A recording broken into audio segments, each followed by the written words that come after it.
था पेनिस का, जहाँ पे 3 सिलेंडर जो देख रहे हैं, स्पंजी टिश्यू देख रहे हैं, और ऊपर 2 हैं और नीचे एक, जहाँ नीचे वाला जो है जहाँ पे कार्पस स्पोंजियम लिखा हुआ है वहाँ से यूरेथ्रा का पाथ है। और इसके अलावा पेनिस के बारे में जो टर्म्स, जो वहाँ कितने टर्म्स आएंगे, glans, penis, foreskin, meatus, ये सारी चीज़ें। और जो ग्लैंड्स थी, एसेसरी ग्लैंड्स थी, सेमिनल वेसिकल, प्रोस्टेट ग्लैंड, और इसके अलावा जो काउपर ग्लैंड थी जिसको बल्बो यूरेथ्रल ग्लैंड भी बोलते हैं, इनके सिक्रीशन, इनके फंक्शन ये देख लिए थे। और जो मैंने बोल दिया था कि सेकेंडरी सेक्स ऑर्गन जो होते हैं उनमें क्या क्या चीज़ें थी, duct system, accessory gland, penis, ये यहाँ पे आप देख रहे हैं, ठीक है। और सीमेन के बारे में बताया कि mixture of sperm, seminal fluid जो है, और उसमें जितने भी ग्लैंड के सिक्रीशन है वो सारा स्पर्म के साथ। और जो एवरेज वॉल्यूम होगा वो 2.5 to 5 ml मैंने बताया था कि ये एक हेल्दी पर्सन के लिए होता है, नॉर्मल जो एवरेज निकालते हैं। और इसमें से जो स्पर्म का जो काउंट होता है वो 200 से 300 मिलियन होता है, ठीक है। तो ये लिखा हुआ है, आप देख रहे हैं। और मैंने बताया था कि ये जो स्ट्रक्चर हैं, कि जो टर्म्स आ रहे थे, यूरेटर, सेमिनल वेसिकल, ग्लैंड्स के जो नाम थे, urethra glands, penis, four skin, scrotum वगैरह, जो लोगों को आपके एनसीईआरटी की बुक का जो फिगर है यहाँ पे है, और उसमें आपने देख लिया था, ठीक है। और मैंने बोला था कि जो सीमेन होगा उसमें स्पर्म जो 200-300 मिलियन थे, उसमें से 60% एकदम नॉर्मल शेप एंड साइज के होने चाहिए, और 40% विग्रस मोर्टेलिटी के साथ होना चाहिए, ठीक है। ये कंडीशन है नॉर्मल फर्टिलिटी के लिए। अगर इन कंडीशंस पे कुछ डिसऑर्डर होते हैं, प्रॉब्लम आती है, तो इनफर्टिलिटी कॉज हो सकती है, ठीक है। पीएच के बारे में बता दिया गया था, जो पीएच होगी वो करीब 7.2 से लेकर 7.7 तक होगी, और ये स्लाइटली बेसिक पीएच है, ठीक। और डिलीवरी ऑफ स्पर्म के लिए जिस, ठीक है ना, जो पूछते हैं कि एजैकुलेशन क्या है, और ये बता दिया था कि erection of penis is due to the filling of blood in spongy tissue. जो 3 सिलेंडर थे, टीएस सेक्शन देखा था वहाँ पे, और ये फैसिलिटेट करता है इंसेमिनेशन को। इंसेमिनेशन का मतलब होता है कि जो सीमेन है वो फीमेल ट्रैक में ट्रांसफर होना कॉपुलेटरी ऑर्गन के थ्रू। तो सीमेन फोर्सफुली एक्सपेल्ड कर दिया जाता है from the penis by the contraction of smooth muscles जो यूरेथ्रा को लाइन करती हैं, और इसी प्रोसेस को हम लोग क्या बोलते हैं, एजैकुलेशन बोलते हैं। तो ये बात हो गई थी। इसके बाद फीमेल रिप्रोडक्टिव ऑर्गन्स हम लोगों ने देखना स्टार्ट किया था, जिसमें ये एनसीईआरटी का एक फिगर है जहाँ पे आप देख रहे हैं वजाइना, सर्वाइकल कैनाल, सर्विक्स, और जो यूटेरस है उसकी जो तीनों लेयर हैं, अंदर वाली एंडोमेट्रियम, बीच वाली मायोमेट्रियम, और सबसे बाहर की तरफ जो पेरीमेट्रियम है, ये मेन जो चेंजेस आते हैं मेंस्ट्रुअल साइकिल के टाइम पे, या जो भी फिटस को इम्प्लांट होना है होता है, वो एंडोमेट्रियम में होता है। तो जो चेंजेस होते हैं, साइक्लिक बदलाव होते हैं हार्मोनल इफेक्ट के थ्रू, वो एंडोमेट्रियम में होते हैं। 2 ओवरीज हैं लेफ्ट एंड राइट साइड में, हर मंथ एक ओवरी से ओवा बनता है, और फिर फैलोपियन ट्यूब में जाता है, वहाँ फैलोपियन ट्यूब में फर्टिलाइजेशन भी होता है। फैलोपियन ट्यूब के 3 पार्ट आप देख रहे हैं, इनफंडिबुलम, एम्पुला, इस्थमस, ठीक है। और जो यूट्रस है वो देख रहे हैं, फंडस है, यूट्रस कैविटी। अभी यूट्रस के बारे में भी थोड़ा सा हम लोग पढ़ेंगे। तो फीमेल रिप्रोडक्टिव ऑर्गन में ओवरीज पढ़ लिया, पता था कि एक पेयर होंगे, और डक्ट सिस्टम होंगे वहाँ पे, ठीक है। वो एक पेयर फैलोपियन ट्यूब होगा जिसको हम लोग ओविडक्ट भी बोल सकते हैं, और यूट्रस, सर्विक्स, वजाइना, ये चीजें हैं जो फीमेल रिप्रोडक्टिव सिस्टम में आती हैं, ठीक है। और एक पेयर है मेमरी ग्लैंड्स का, वो एक्सेसरी जेनिटल ऑर्गन्स हैं। और ओवरी के बारे में हम लोग पढ़ रहे थे कि प्राइमरी फीमेल सेक्स ऑर्गन होगा, ओवा बनाता है, और ये ऑर्गन हार्मोन भी बनाता है, ठीक है। तो ओवा और सेक्स हार्मोन दोनों प्रोड्यूस होंगे यहाँ पे, ओवा भी और सेक्स हार्मोन भी, और हार्मोन के नाम लिखे हुए हैं, एस्ट्रोजन, प्रोजेस्टेरोन, और ये रिस्पॉन्सिबल होते हैं development of secondary female sex character, और जो साइकिल होता है, साइक्लिक चेंजेस होते हैं एंडोमेट्रियम में, उसके लिए ये रिस्पॉन्सिबल। ये यहाँ पे फिगर था, शेप ऊपर लिखा हुआ आलमंड लाइक होता है, और फ्लैटेंड फ्लैट होता है, स्मॉल होता है, 2 to 4 सेंटीमीटर लॉन्ग है, और ये कनेक्ट रहता है पेल्विक वॉल्स एंड यूट्रस से बाय लिगामेंट्स के थ्रू। तो वो लिगामेंट्स के लिए कल बात हो रही थी कि मीजोवेरियम क्या होता है, तो एक यहाँ पे मैंने फिगर बना दिया था और बता दिया था कि जो मीजोवेरियम है वो लिगामेंट का एक पार्ट है। ओवरी के ऊपर का जो पार्ट आप देख रहे हैं, ब्रॉड लिगामेंट आप देख रहे हैं, वहाँ सर्किल किया हुआ है। ये सारी चीजें टर्म्स आते हैं, अगर फिगर नहीं होता तो हम लोग अंदाजा नहीं लगा पाते हैं कि ये कहाँ पर होगी। तो इतनी बात हो गई थी। ये ओवरी के अंदर का फिगर दिख रहा है, और ब्लड वेसल्स हैं। हर एक ऑर्गन को, टिश्यूज को आपको पता है कि ब्लड सप्लाई होती है, ब्लड वेसल्स हैं। वहाँ पे जो जर्मिनल एपिथेलियम मैंने बताया था, बाहर की तरफ लेयर है, और जो प्राइमरी फॉलिकल, फिर इसके बाद ये डेवलप होकर टर्सरी फॉलिकल, फिर इसके बाद ग्राफियन फॉलिकल बनता है। ये साइक्लिक चेंजेस होते रहते हैं। ओवा अंदर डेवलप हो रहा होता है, इसके बारे में भी डिस्कस करेंगे। ये एक डायग्रामेटिक व्यू है, सेक्शन एक ओवरी का लिया गया है। और मैंने बताया कि जो फ्री स्ट्रक्चर होता है ओवरीज का, वो कवर्ड बाय जर्मिनल एपिथेलियम, जहाँ पे जो सेल्स होती हैं वो सिंगल लेयर में होती हैं। आपने एपिथेलियम टिश्यू पढ़ा, वहाँ पे सिंगल और मल्टी दोनों पाए जाते हैं। तो यहाँ पे सिंगल लेयर होंगे, और वो जो सेल्स होंगे वो क्यूब लाइक होंगे, तो क्यूबाइडल सेल्स होते हैं वहाँ पे। ये भी क्वेश्चन पूछा जा सकता है। तो इतनी बात तो ये हो गई यहाँ पे, और आगे हम इसी को पढ़ेंगे। आगे हम इसको पढ़ेंगे फॉलिकल के वगैरह बारे में सब चीज़ें। तो हम पहले एक फिगर, थोड़ा सा डिटेल्ड फिगर यहाँ पे देख लेते हैं ओवरी का, कि उसमें क्या क्या चीजें कैसे।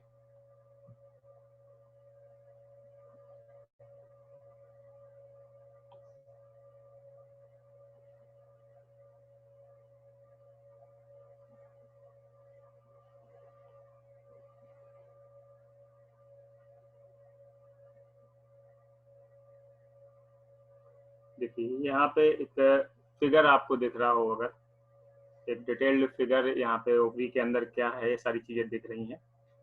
तो आप देखोगे कि यहाँ पे मैंने बोला कि जर्मिनल एपिथेलियम की बात करी थी। देखिए जो मैंने बोला फ्री सरफेस, ये आप देख रहे हैं जर्मिनल एपिथेलियम, ठीक है, ये जर्म सेल्स बनाता है। इसके बाद यहाँ पे प्रीमोर्डियल फॉलिकल दिख रहा है, जो स्टार्टिंग में फॉलिकल, देखिए फॉलिकल के अंदर ओवर डेवलप होता है। ये प्रीमोर्डियल है, एकदम स्टार्टिंग वाले, फिर थोड़ा सा और डेवलपमेंट हुआ, प्राइमरी फॉलिकल बने, फिर देख रहे हैं आप सेकेंडरी फॉलिकल बन रहा है, और ये यहाँ पे अंदर oocyte आप देख रहे हो, ये oocyte यहाँ पे अंदर ओवा बना हुआ है, ठीक है। बाहर बहुत सारी सेल्स हैं, जैसे कि ग्रेनुलोसा सेल्स का नाम आएगा तो आप ध्यान रखिएगा, ग्रेनुलोसा सेल। थीका बाहर की लेयर, ये भी आएगा थीका, अंदर बाहर लेयर, दो लेयर होती हैं, अंदर वाली को इंटरनल और बाहर वाली को एक्सटर्नल ऐसे बोलते हैं, ये टर्म आएगा। और यहाँ पे एक उसका थोड़ा सा उस उतने पार्ट का जो एक आपका ग्राफियन फॉलिकल दिख रहा है, आपका जो ग्राफियन फॉलिकल दिख रहा है, उसका थोड़ा सा यहाँ पे डिटेल्ड जो स्ट्रक्चर ऊपर दिखाया गया है, ये वाला पोर्शन, ये वाला पोर्शन, ठीक है। यहाँ पे आप देख रहे हैं ग्रेनुलोसा सेल्स बाहर की तरफ, फिर zona pellucida oocyte with nucleus अंदर है, और थीका बाहर वाली लेयर्स हैं, ये सब दिख रहे हैं। तो ये इसका हम एक बड़ा फिगर भी देख लेंगे बाद में। तो ये एक ये क्या है, ग्राफियन फॉलिकल है यहाँ पे, और थीका एक्सटर्ना इंटरना मैंने बोला था, जो थीका सेल्स होती है बाहर की साइड थोड़ा, फिर अंदर ग्रेनुलोसा सेल्स हैं, ठीक है। एक कैविटी बनी हुई है, एक कैविटी बनी हुई है, मैं वहां पे उसको दिखा रहा हूँ। ये देखिए जो मैं ग्रीन पोर्शन कर रहा हूँ, ये कैविटी है। इस कैविटी का जो नाम है वो है एंट्रम। एंट्रम वहां पे देखिए लिखा हुआ है, ये मैं ग्रीन उससे कर रहा हूँ, एंट्रम। एंट्रम, और जो फ्लूइड भरा होता है इस कैविटी के अंदर, उसको लिक्वर फॉलिकुली बोलते हैं, वो भी यहाँ पे लिखा हुआ है। तो कैविटी में जो भरा हुआ फ्लूइड है उसको लिक्वर फॉलिकुली बोलते हैं।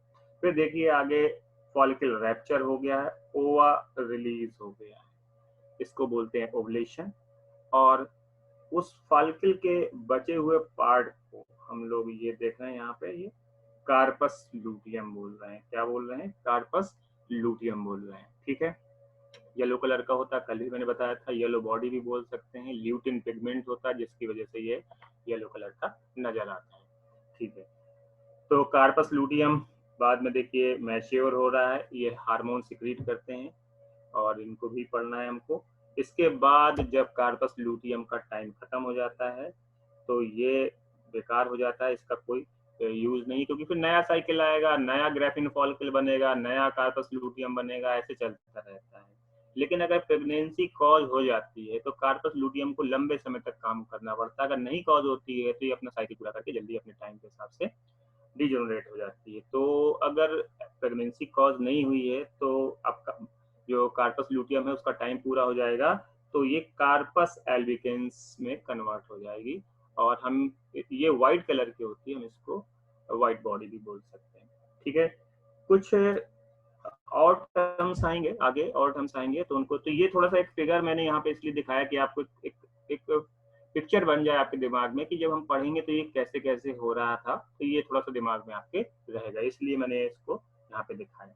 तो चलिए अभी हम लोग बात करते हैं जो अंदर स्ट्रक्चर है, ओवरी का जो अंदर का स्ट्रक्चर है वहाँ कौन कौन से टर्मिनोलॉजी है, और जब एनसीईआरटी की बुक पढ़ते तो वहाँ सारे टर्म्स आते हैं और अगर हमें इनका मतलब मालूम होता है तो हम आसानी से उसे पढ़ सकते हैं। तो आ जाते हैं इंटरनल स्ट्रक्चर में आ जाते हैं। तो हम देख रहे थे स्ट्रक्चर इसका ओवरी का।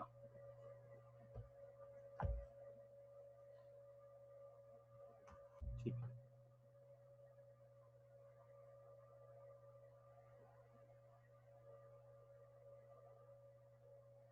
तो फिगर मैंने आपको दिखा दिया, और जो जर्मल एपिथेलियम के बारे में मैंने बता दिया था आपको। अब क्या होता है कि जो अंदर का पूरा पार्ट है ओवरी के अंदर का, ये जो पूरा पार्ट है, जो ये जर्मल एपिथेलियम आप देख रहे हैं उसके अंदर जो भी सब कुछ है, उस पूरे पार्ट को हम लोग क्या बोलते हैं, स्ट्रोमा बोलते हैं। और फिर हम स्ट्रोमा को दो पार्ट में डिवाइड करेंगे, बाहर वाला हिस्सा और बीच का हिस्सा। तो ध्यान रखिएगा कि जो एपिथेलियम है, द एपिथेलियम जो है ओवरी की, वो एक जो हिस्सा पूरा कवर कर रहे हैं। मान लीजिए कि आप किसी एक छोटी सी जगह को, मान लीजिए कोई 1 मीटर की जगह है और उसके चारों तरफ आप बाउंड्री बना दे रहे हैं, ठीक है, तो बाउंड्री आप समझ लीजिए कि एपिथेलियम हो गया।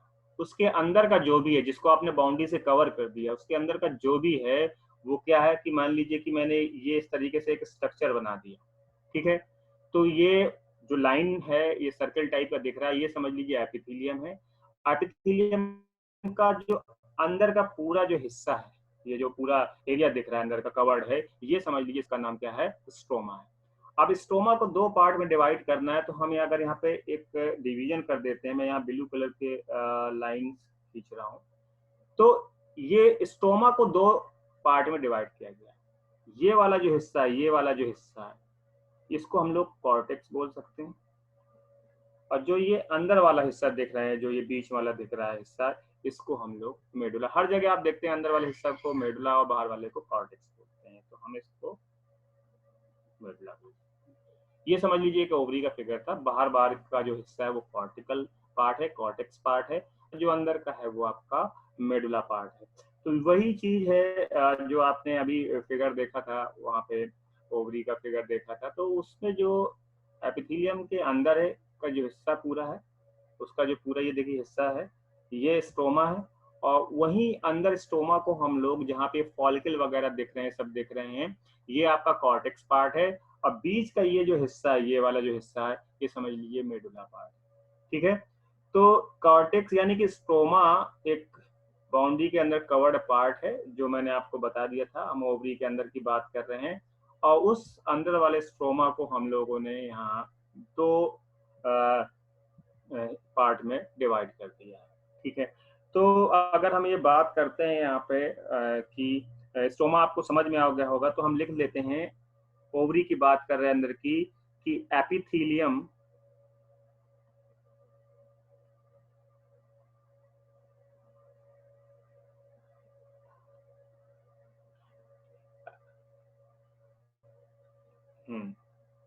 एपिथेलियम जो है, आप समझ के उसी बाउंड्री की बात कर रहे हैं, और ये क्या करेगा कि जो कवर करता है किसको, ओवेरियन स्टोमा को,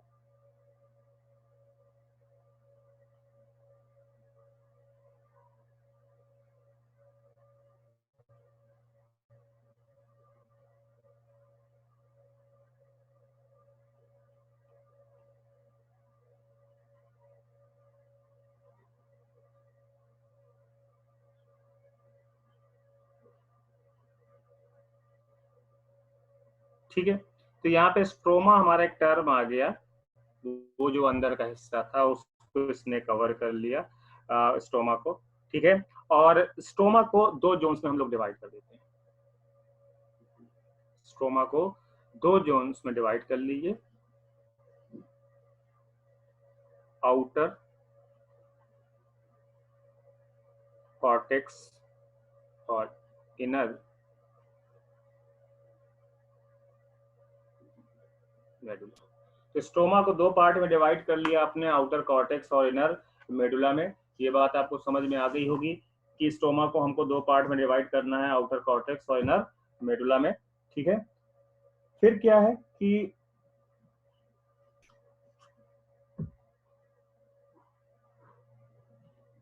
जो आपको मैंने जर्मिनल एपिथेलियम की बात करी थी, ठीक उसके नीचे क्या होगा, आपको पता है कि कॉर्टेक्स तो नीचे ही आएगा। ठीक है। तो आप एक चीज ध्यान रखिए कि जर्मिनल एपिथेलियम के ठीक नीचे जो कॉर्टेक्स होगा वो एक टाइप के कनेक्टिव टिश्यू से कवर्ड रहता है। ठीक है। तो उसका नाम भी कभी कभी पूछते हैं कि जो कॉर्टेक्स है वो कौन से कनेक्टिव टिश्यू से कवर्ड रहता है। हम उसको ट्यूनिका एल्बोजीनिया बोलते हैं। पहले भी आपने इसका नाम सुना था और आज इस बार फिर से आप सुन रहे हैं। तो यहाँ पे हम लिख लेते हैं सीधे,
ट्यूनिका एल्बोजीनिया। तो वो जो कनेक्टिव टिश्यू है ये ठीक नीचे है जर्मिनल एपिथेलियम के और कॉर्टेक्स को कवर करता है। तो हम इसका जो नाम है ट्यूनिका एल्बोजीनिया नाम है इसका। ये बात ध्यान रखना। ठीक है। तो एक बात समझ में आ गई आपको।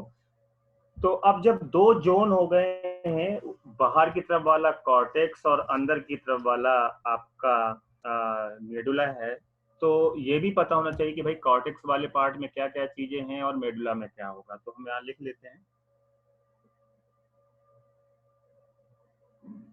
तो आपको पता है कि जो स्ट्रोमा था उसको डिवाइड किया गया दो पार्ट में। तो पहला पार्ट है ऊपर का, इसको कॉर्टेक्स बोलते हैं। और कॉर्टेक्स में क्या क्या चीजें हैं,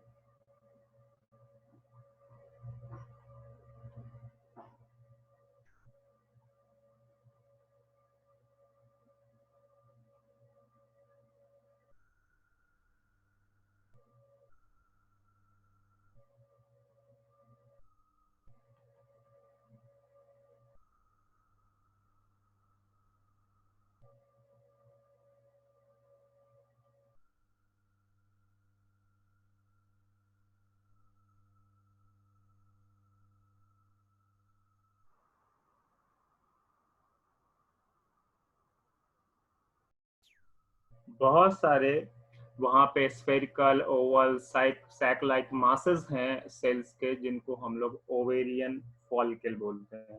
क्या बोलते हैं उनको? ओवेरियन फॉलिकल बोलते हैं। ये कॉर्टेक्स की बात चल रही है, ये बाहर वाले हिस्से की बात चल रही है। और अगर हम मेडुला की बात करते हैं तो मेडुला में क्या होगा? लूज कनेक्टिव टिश्यू,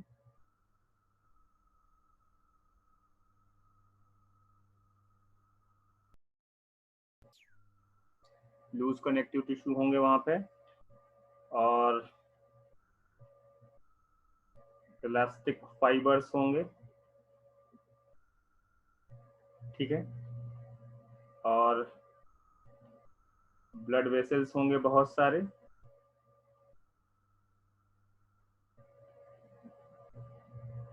और कुछ स्मूथ मसल्स भी होंगे।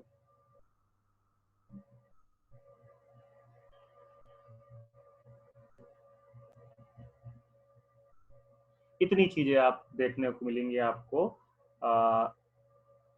जो आपका मेडुला वाला रीजन है, मैं यहाँ लिख देता हूँ मेडुला।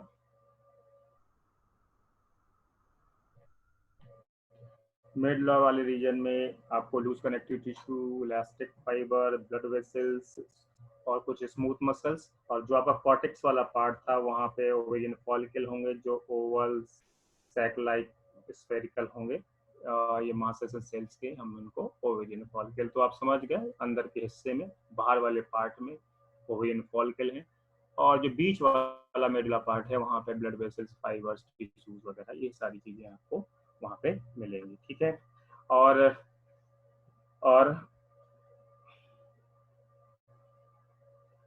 अगर हम लोग आगे चलते हैं तो अब हम लोग को देखिए, जो मेन हमको डिस्कस करना है, जो ये ओवा डेवलप हो रहा है, आपको पता है फॉलिकल के अंदर डेवलप हो रहा है, तो मेनली हमको जो डिस्कस करना है वो फॉलिकल के बारे में डिस्कस करना है। फॉलिकल के बाद हमको वो टर्सरी फॉलिकल बन रहा है, फिर वो ग्राफियन जिसको बोलते हैं, फिर कार्पस लूटियम बन रहा है, इन सब की बात करनी है। तो फिर हम आ जाते हैं जो इंटरनल स्ट्रक्चर है उसमें सबसे पहले हमको डिस्कस करना है फॉलिकल के बारे में। तो हम आ जाते हैं इंटरनल स्ट्रक्चर को डिटेल में देखते हैं।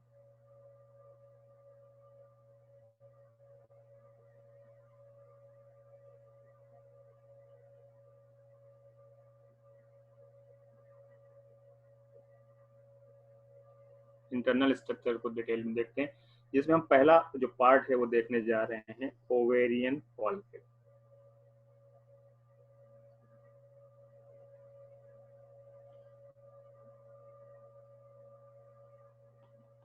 क्या देखने जा रहे हैं? ओवेरियन फॉलिकल देखने जा रहे हैं। तो आप समझ रहे हैं कि ये चूंकि इसको डिस्कस करना जरूरी है, ये जो पहला पार्ट है इसको ओवेरियन फॉलिकल बोलते हैं और ये डिस्कस करना जरूरी है। तो क्या है ये ओवेरियन फॉलिकल? इसका फिगर भी बना लेंगे, अभी बहुत सारे यहाँ पे नाम आएंगे और सेल्स के नाम आएंगे, तो उसका हम लोग फिगर भी बना लेंगे, और ताकि आपको दिक्कत ना हो। तो पहले हम देख लें क्या क्या चीजें हैं, इसके बाद हम इसको डिस्क्राइब करेंगे ताकि आपको कंफ्यूजन न रह जाए। तो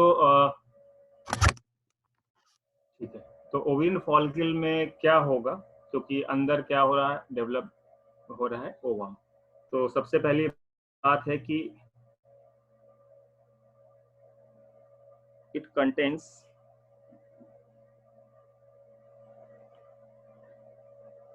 contains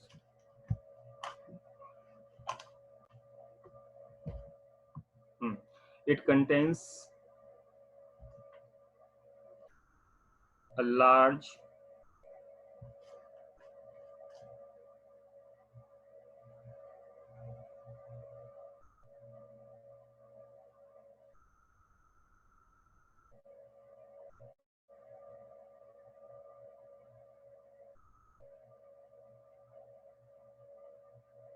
बीच में होता है लार्ज सेंट्रली प्लेस्ड ओवम।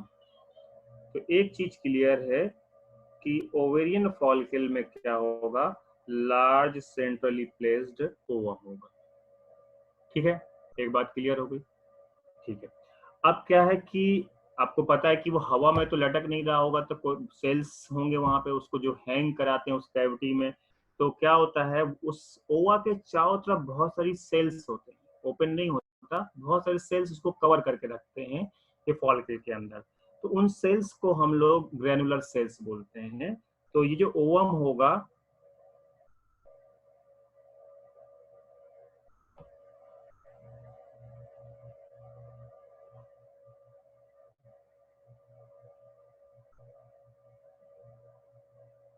किसके through? Several layers of granular cell.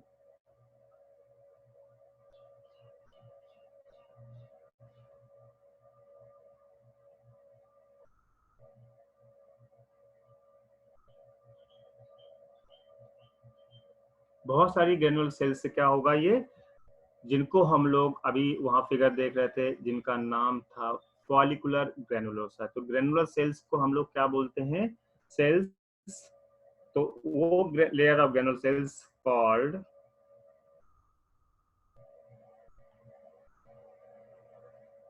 Follicular granulosa.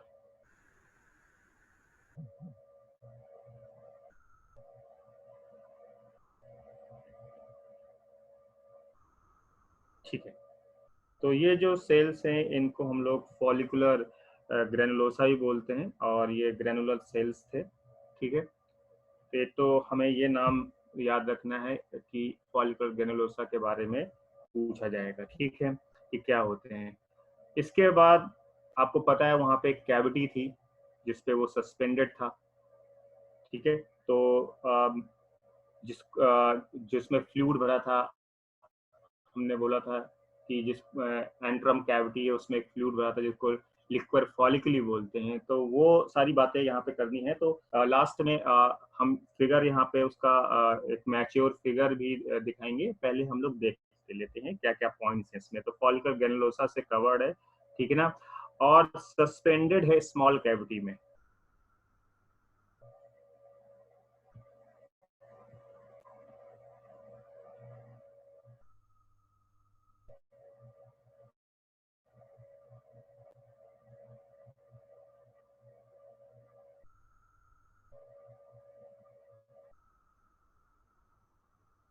Cavity का नाम समझ में आ गया होगा, कॉल्ड एंट्रम। क्या बोलेंगे, एंट्रम बोलेंगे। उस कैविटी का नाम है एंट्रम।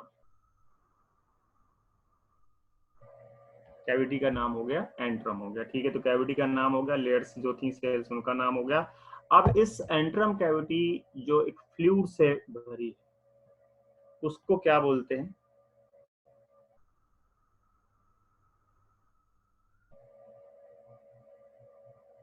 फॉलिकुलरी लिक्विड फॉलिकुली बोलते हैं, पहले बता चुके हैं। तो ये कि जो फ्लूइड है,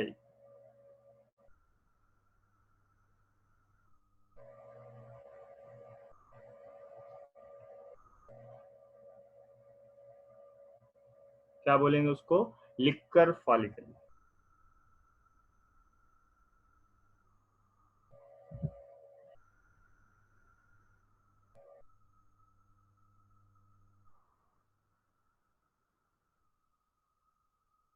तो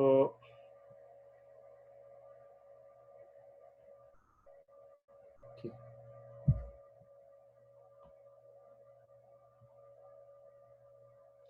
तो हम इसको क्या बोलेंगे, लिक्विड फॉलिकुली बोलेंगे। तो एक तो फॉलिकुलर ग्रेनुलोसा टर्म आ गया, एंट्रम टर्म आ गया, लिक्विड फॉलिकुलरी फॉलिकुलरी टर्म आ गया। ये फ्लूइड है जो कैविटी में भरा हुआ है वहां पे। ठीक है, तो इतना ध्यान रखेंगे। अब इसके बाद क्या करना है कि एक चीज ये भी बहुत डाउट हो जाता है कि प्राइमरी यूसाइट, सेकेंडरी यूसाइट, ये सब पूछने लगते हैं। तो पहले आप ध्यान से सुनिएगा कि पूरा क्या डिस्कशन हो रहा है, इसके बाद फिर हम लोग उसको अरेंज करेंगे।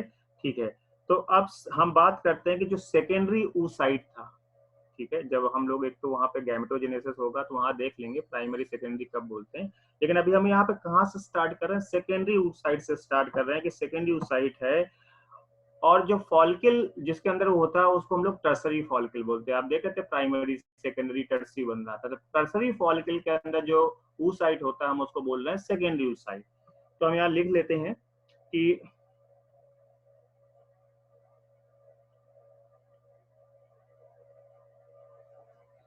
सेकेंडरी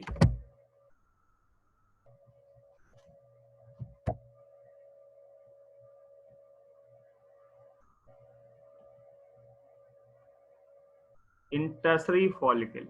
तो मैंने यहाँ पे जो टी लिख दिया है तो आप उसको टर्सरी समझ लेंगे, टर्सरी फॉलिकल। सेकेंडरी ऊसाइट किसके अंदर, टर्सरी फॉलिकल के अंदर। सेकेंडरी ऊसाइट इन टर्सरी फॉलिकल, सेकेंडरी ऊसाइट इन टर्सरी फॉलिकल। ठीक है, एक और नई मेम्ब्रेन बनाएगा, एक और नई मेम्ब्रेन बनाएगा जिसका नाम जोना पेलुसिडा होगा। देखिए एक मेम्ब्रेन आ गई, आ गई, वहां ग्रेनुलोसा पढ़ रहे थे, अब और आ गई। तो ये क्या करेगा, फॉर्म्स अ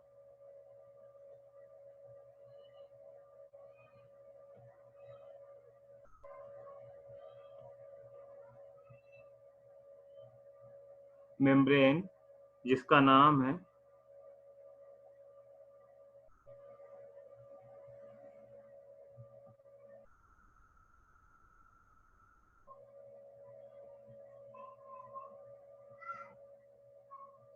इसका नाम क्या है, जोना पेलिसुडा इसका नाम है। तो एक और मेम्ब्रेन आ गई, ये जो सेकेंडरी oocyte था टर्सरी फॉलिकल के अंदर, उसने एक नई लेयर बनाई है जिसको जोना पेलिसुडा बोलते हैं, ठीक है ना। और ये जो फॉलिकल है ये ओवरी के सरफेस की तरफ आता रहता है, जैसे जैसे मैच्योर होता रहता है सरफेस की तरफ आता रहता है, क्योंकि उसको वहां से ओवा रिलीज कराना है। तो ये धीरे धीरे बल्जिंग करता रहता है, सरफेस की तरफ आता रहता है और आके वहां पे मैच्योर बंद हो जाता है, फिर हम उसको ग्रेफियन फॉलिकल बोलने लगते हैं। तो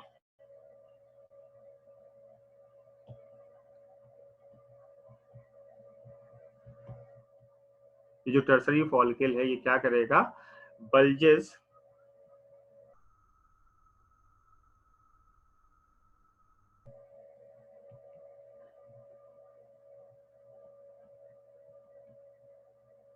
surface of ovary, surface of ovary की तरफ आता रहेगा। और नाउ कॉल्ड ग्राफियन फॉलिकल, क्योंकि डी ग्राफ ने इनको खोजा था इसलिए उनके नाम पे ये ग्राफियन फॉलिकल कहलाते हैं, ठीक है।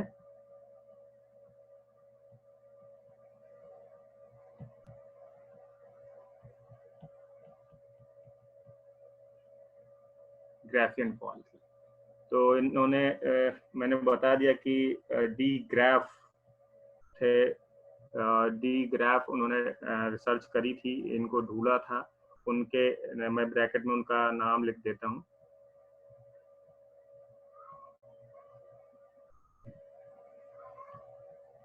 डी ग्राफ, ठीक है।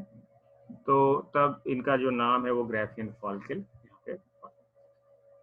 तो ये बात समझ में आ गई। यहाँ पे देखिए कौन कौन से चीजों को ध्यान रखना है, ओवम है अंदर बीच में, सेवरल लेयर्स जिनको फॉलिकुलर ग्रेनुलोसा बोलते हैं, फिर एक कैविटी है जिसको एंट्रम बोलते हैं, ठीक है, उसमें एक फ्लूइड भला हुआ जिसको लिक्विड फॉलिकली बोलते हैं, और जो सेकेंडरी oocyte है किसके अंदर, टर्सरी फॉलिकल के अंदर, ये एक और लेयर बनाता है जिसको जोना पेलुसिडा बोलते हैं, ठीक है। और ये जो टर्सरी फॉलिकल है ये बाहर की तरफ आती है सरफेस में ओवरी के, और इसको ग्राफियन फॉलिकल बोलते हैं, और जिन्होंने इसको ढूंढा था वो जी ग्राफ यहाँ पे नाम लिखा। तो इतनी चीजें यहाँ पे आप याद रखना, और रिवीजन के टाइम पे इन पे ही फोकस रखना होगा। आप आगे देखते हैं।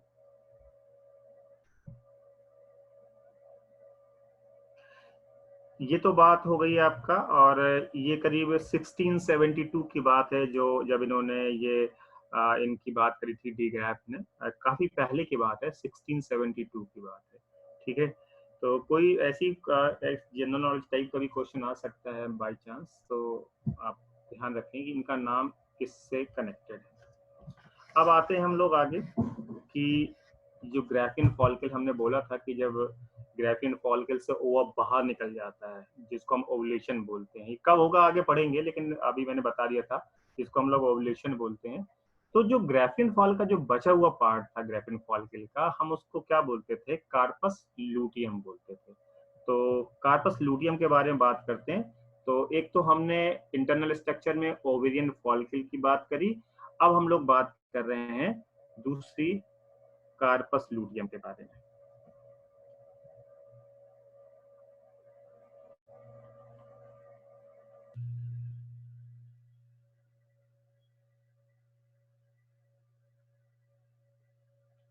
कार्पस ग्राफिन फॉलिकल के बारे में बात हो गई है, और यहाँ बात कर रहे हैं हम लोग कार्पस लूटियम के बारे में। और अगर मेंस्ट्रुअल साइकिल 28 डेज का है नॉर्मली, जो कि उसमें होता है, और जो नॉर्मल कंडीशन है 28-29 डेज का, तो 28 का आधा होता है 4 का। तो 14वें दिन में ओवा बाहर निकलता है, हम उसको बोलते हैं एवोल्यूशन हो गया है। और फॉलिकल का जो बचा हुआ पार्ट है उसको हम लोग बोलते हैं कार्पस लूटियम। ठीक है, तो ओवा शेड हो जाएगा और इसको रैप्चर करके फॉलिकल को।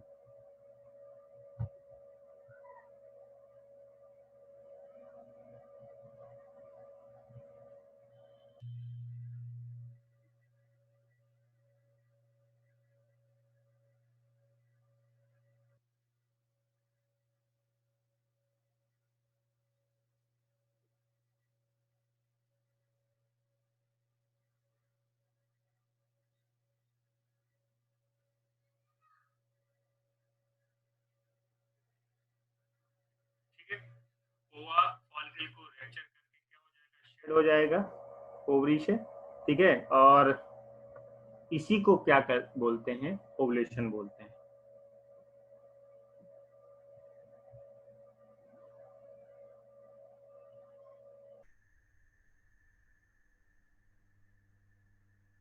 इसी को क्या बोलते हैं, ओवुलेशन बोलते हैं, ये चीज ध्यान रखना। और ये कब होगा, ये करीब 14 डेज बिफोर द जो नया मेंस्ट्रुअल साइकिल आने वाला है उसके 14 दिन पहले।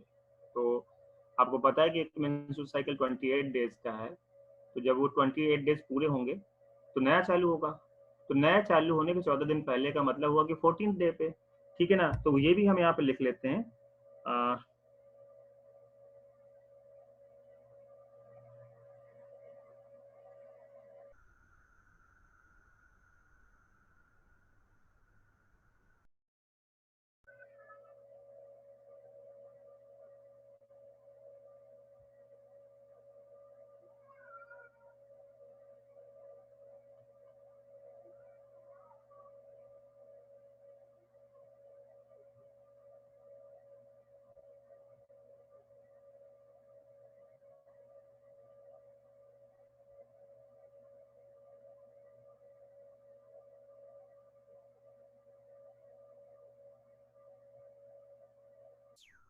ठीक, तो ये करीब 14 दिन पहले होगा।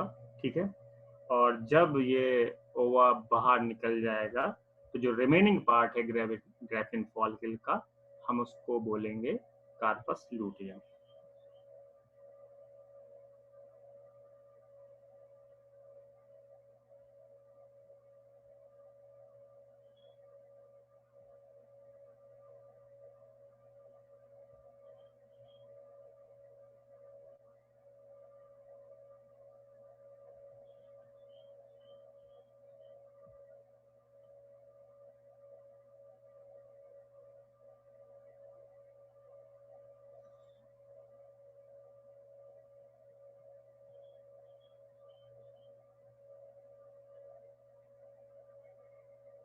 ठीक है, तो ये हो गया बचा हुआ पार्ट। ओवा के निकलने के बाद उसको कार्पस लूटियम बोलते हैं। ठीक है, और मैंने बोला था येलो बॉडी भी बोल सकते, क्या बोल सकते हैं, येलो बॉडी भी बोल सकते हैं, क्योंकि एक पिगमेंट था, उसका नाम क्या था, due to pigment lutein. Lutein pigment की वजह से ये येलो कलर, इसलिए हम इसको येलो बॉडी बोल सकते हैं। और अब ये जो कार्पस लूटियम है ये 14 दिन पे आ गया, तो अब कितने दिन बच रहे हैं पूरे साइकिल में, 14 दिन बच रहे हैं, 28 दिन का होता है। तो ये जो कार्पस लूटियम है ये 14 दिन तक तो सरवाइव करेगा, ये 14 दिन तक सरवाइव करेगा। किसके, इसके बहुत इंपॉर्टेंट काम होते हैं एंडोमेट्रियम को मेंटेन करने के लिए, वो एंडोमेट्रियम जिसमें फिटस जाके इम्प्लांट होगा। लेकिन अभी पता नहीं है कि प्रेगनेंसी होगी कि नहीं होगी, लेकिन फिर भी तैयारियां तो पहले से ही करके रखनी होती है। एंडोमेट्रियम को मोटा करके रखना होता है, वहाँ न्यूट्रिएंट्स होने चाहिए ताकि जब फिटस वहाँ इम्प्लांट होगा तो उसको कोई प्रॉब्लम ना हो। तो तैयारी पहले से ही करके रखनी होती है। तो ये इस बीच जब ये सब कुछ हो रहा होता है तो एंडोमेट्रियम मेंटेन कर रहा होता है, क्योंकि जब मेंस्ट्रुअल फ्लो हुआ था तो एंडोमेट्रियम टूट जाता है, हर बार उसको नया करना होता है। तो ये जो हार्मोन है ये जरूरी है एंडोमेट्रियम को मेंटेन करने के लिए। तो जो बचे हुए 14 दिन है जब से कार्पस लूटियम बना और एंड तक में ये हार्मोन सिक्रीट करता रहेगा, प्रेगनेंसी हो या ना हो। अब इन केस साइकिल पूरा हो गया, प्रेगनेंसी हो गई, अब इस कार्पस लूटियम को खराब नहीं होना है, क्योंकि हार्मोन्स की तो आगे भी जरूरत होगी, क्योंकि एंडोमेट्रियम में फिटस इम्प्लांट हो गया तो वो एंडोमेट्रियम टूटनी नहीं चाहिए, यानी मेंस्ट्रुएशन नहीं होना चाहिए। तो ये ऐसी कंडीशन क्रिएट होती है वहां पे कि मेंस्ट्रुएशन ना हो, तो ये कार्पस लूटियम आगे तक भी काम करता रहेगा, 14 दिन के बाद भी काम करता रहेगा। तो उस टाइम पे हम इसको नॉर्मल वाला कार्पस लूटियम नहीं बोलते। अगर प्रेगनेंसी हो गई है 14 दिन के बाद भी ये काम कर रहा है तो इसका नाम हो जाता है कार्पस लूटियम ऑफ प्रेगनेंसी। लेकिन अगर प्रेगनेंसी नहीं हुई है तो ये जो 14 दिन है उतने दिन तो काम करेगा, अब प्रेगनेंसी नहीं हुई है तो फिर एंडोमेट्रियम की जरूरत नहीं है, ये डिजनरेट होके कार्पस एल्बिकेंस बन जाएगा। एंडोमेट्रियम के लिए जो हार्मोन्स हैं मेंटेनेंस के लिए वो आएंगे नहीं, क्योंकि कार्पस लूटियम हम बचा नहीं, और फिर एंडोमेट्रियम टूट जाएगी, उसी को हम लोग मेंस्ट्रुअल फ्लो बोलते हैं। फिर नया फिर से एंडोमेट्रियम बनेगा, फिर साइकिल आएगा, ऐसा होता रहेगा। तो इसका मतलब एक चीज तो समझ में आ रही है कि एंडोमेट्रियम को 14 दिन तो कार्पस लूटियम को 14 दिन तो रहना ही रहना है, ये उसकी नॉर्मल लाइफ है, ये उसकी नॉर्मल लाइफ है, प्रेगनेंसी हो या ना। ठीक है, तो इस बात ये समझ में आ गया हमको कि ये येलो दिख रहा था कि जो कार्पस लूटियम है वो येलो पिगमेंट, क्योंकि वहाँ येलो पिगमेंट होता है इसलिए येलो नजर आता है। और ये जो कार्पस लूटियम था ये ग्रो करेगा, ठीक है, और कुछ दिन तक 14 दिन तक अगर ओवा फर्टिलाइज हो गया है और प्रेगनेंसी कॉज हो गई है तो फिर ये आगे भी चलता रहेगा, मैंने बता दिया।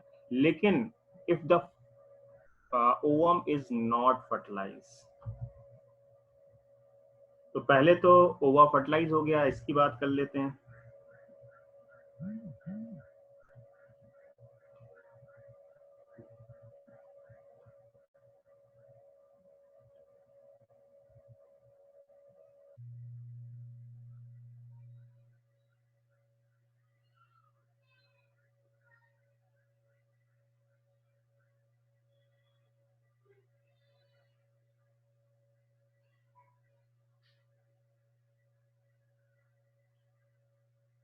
तो अगर फर्टिलाइजेशन हो गया है तो क्या होगा, ये कंटिन्यू करेगा, ग्रो करेगा, ठीक है ना। और ठीक है, और अगर नहीं फर्टिलाइज हुआ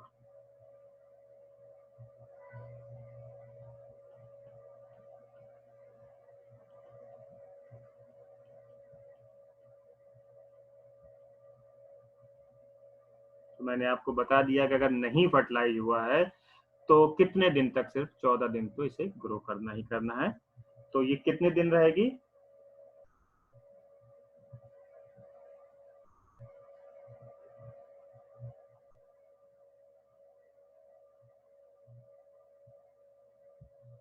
कितने दिन रहेगी, वर्सेस 14 डेज, तो इसको रहना ही रहना है। और इस टाइम पे ये जो 14 डेज है, क्योंकि कार्पस लूटियम आपको पता है कि हार्मोन जो इसका इम्पोर्टेंट है, तो अगर ये 14 दिन तक भी रहती है तो इस टाइम पे ये क्या कौन से हार्मोन सिक्रीट करती है ये बताती है।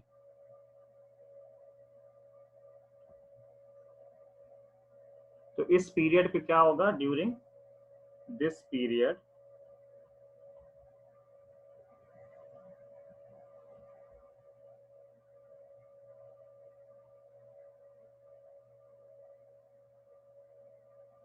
ये हार्मोन सिक्रीट करेगी, और प्रोजेस्टेरॉन का नाम सुना होगा और एस्ट्रोजन का नाम सुना होगा, लेकिन ये मेनली प्रोजेस्टेरॉन सिक्रीट करती है, थोड़ा सा अमाउंट में एस्ट्रोजन भी सिक्रीट करती है। तो सिक्रीट्स क्या,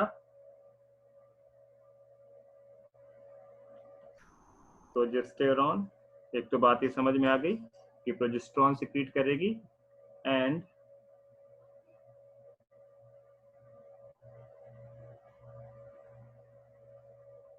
स्मॉल अमाउंट में क्या होगा,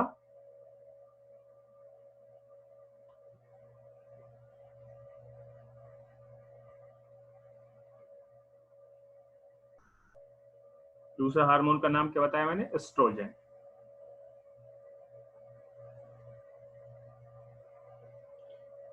तो मेनली इसका काम हो गया प्रोजेस्टेरॉन सिक्रीशन का, लेकिन स्मॉल अमाउंट में एस्ट्रोजन भी सिक्रीट करेगी।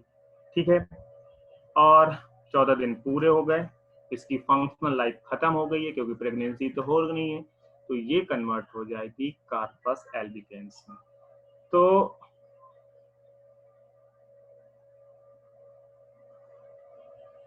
एट द एंड ऑफ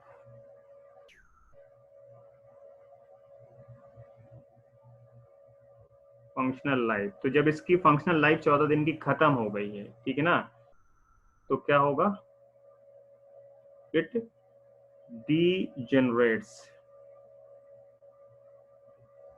ये बेकार हो जाएगी, and converted into mass of fibrous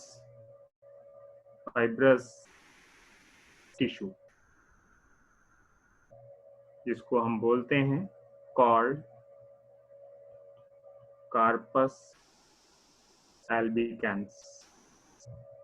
white colour की होती है, इसलिए इसको व्हाइट बॉडी भी बोल सकते हैं। तो इतनी बात समझ में आ गई, एक बार हम फिर से देख लेते हैं, उनको अंडरलाइन भी कर लेते हैं जो मेन पॉइंट थे। तो मैंने बोला कि ओवम शेड हो जाएगा, ओवम शेड हो जाएगा, ओवरी से रैप्चर हो जाएगी ओवरी, ठीक है, और ये फॉलिकल से निकल जाएगा, हम इसको बोलते हैं ओवुलेशन। ठीक है, और ये कब होता है, ये करीब nearly 14 days before the onset of new next menstrual cycle, या आप बोल सकते हैं भाई 28 डेज का साइकिल है, तो मिड ऑफ द साइकिल में ये। ठीक है, एक बात क्लियर है। तो दूसरी बात यहाँ पे मैं अंडरलाइन कर देता हूँ, अब जब ओवा रिलीज हो जाएगा तो जो रिमेनिंग पार्ट है ग्राफियन फॉलिकल का, उसको हम लोग कार्पस ल्यूटियम बोल देंगे। येलो बॉडी होता है क्योंकि वहां पे जो फ्लूइड भरा होता है वो पिगमेंट ल्यूटिन की वजह से येलो कलर का, तो येलो नजर आता है। ठीक है, और अगर ओवा फर्टिलाइज्ड हो गया है तो ये कंटिन्यू आगे तक ग्रो करेंगे, क्योंकि एंडोमेट्रियम को लंबे समय तक, पता है आपको 9 मंथ का जेस्टेशन पीरियड होता है, अगर एंडोमेट्रियम खराब हो जाएगा तो मिसकैरेज हो जाएगा। ठीक है, तो इसलिए से काम करते रहना है। लेकिन अगर नॉट फर्टिलाइज है तो ये 14 दिन तक रहेगी, और उस टाइम पे ये हार्मोन सिक्रीट करेगी जिसका नाम है प्रोजेस्टेरॉन और एस्ट्रोजन। ये एस्ट्रोजन यहाँ पे लिखा है। और अगर इसका फर्टिलाइजेशन नहीं हुआ, इसका जो नॉर्मल लाइफ फंक्शनल लाइफ का एंड हो गया है, जो डीजनरेट हो जाएगी, मास ऑफ फाइब्रस टिश्यू में कन्वर्ट हो जाएगी, कार्पस एल्बिकेंस बोलेंगे, व्हाइट बॉडी। अभी यहाँ किसी को डाउट हो तो पूछ सकते।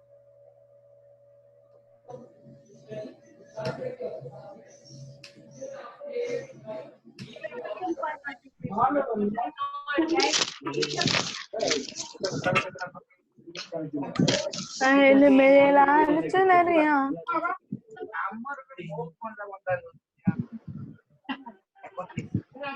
कोई डाउट नहीं है सर, हैं? कोई डाउट नहीं है किसी को। सर वो बता दो पीछे वाला। पीछे वाला क्या बता दे, नाम है उसका कुछ? करो पता चल जाएगा।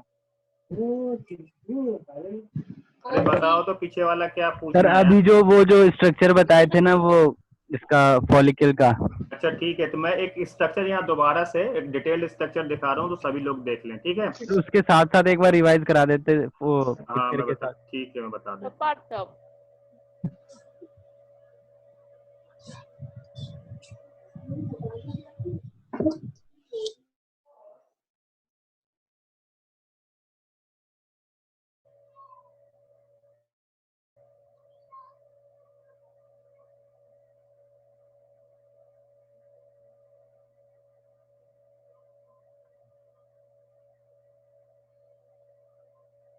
तो यहाँ मैं एक फॉलिकल का ग्राफियन फॉलिकल का एक स्ट्रक्चर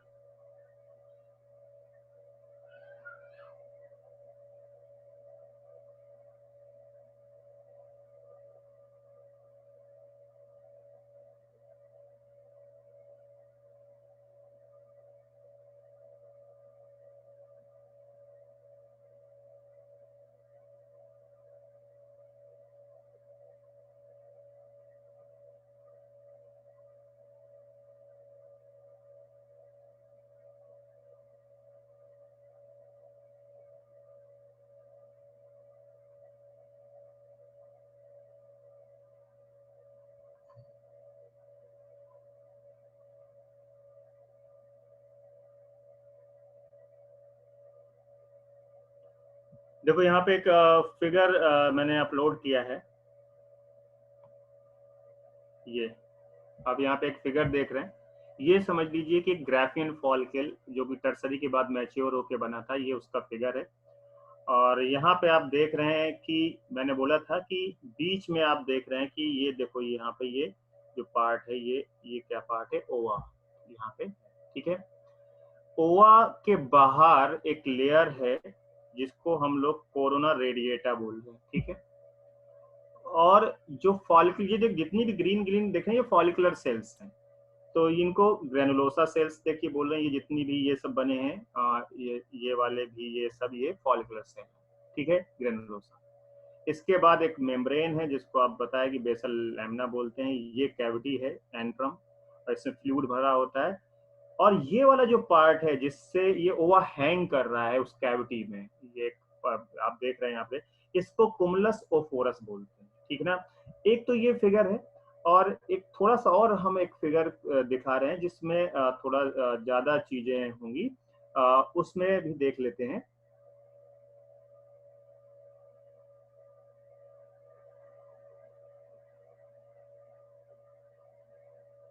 ये देखिए, तो एक आप देख रहे हैं, ये फिगर देख रहे हैं, ठीक है।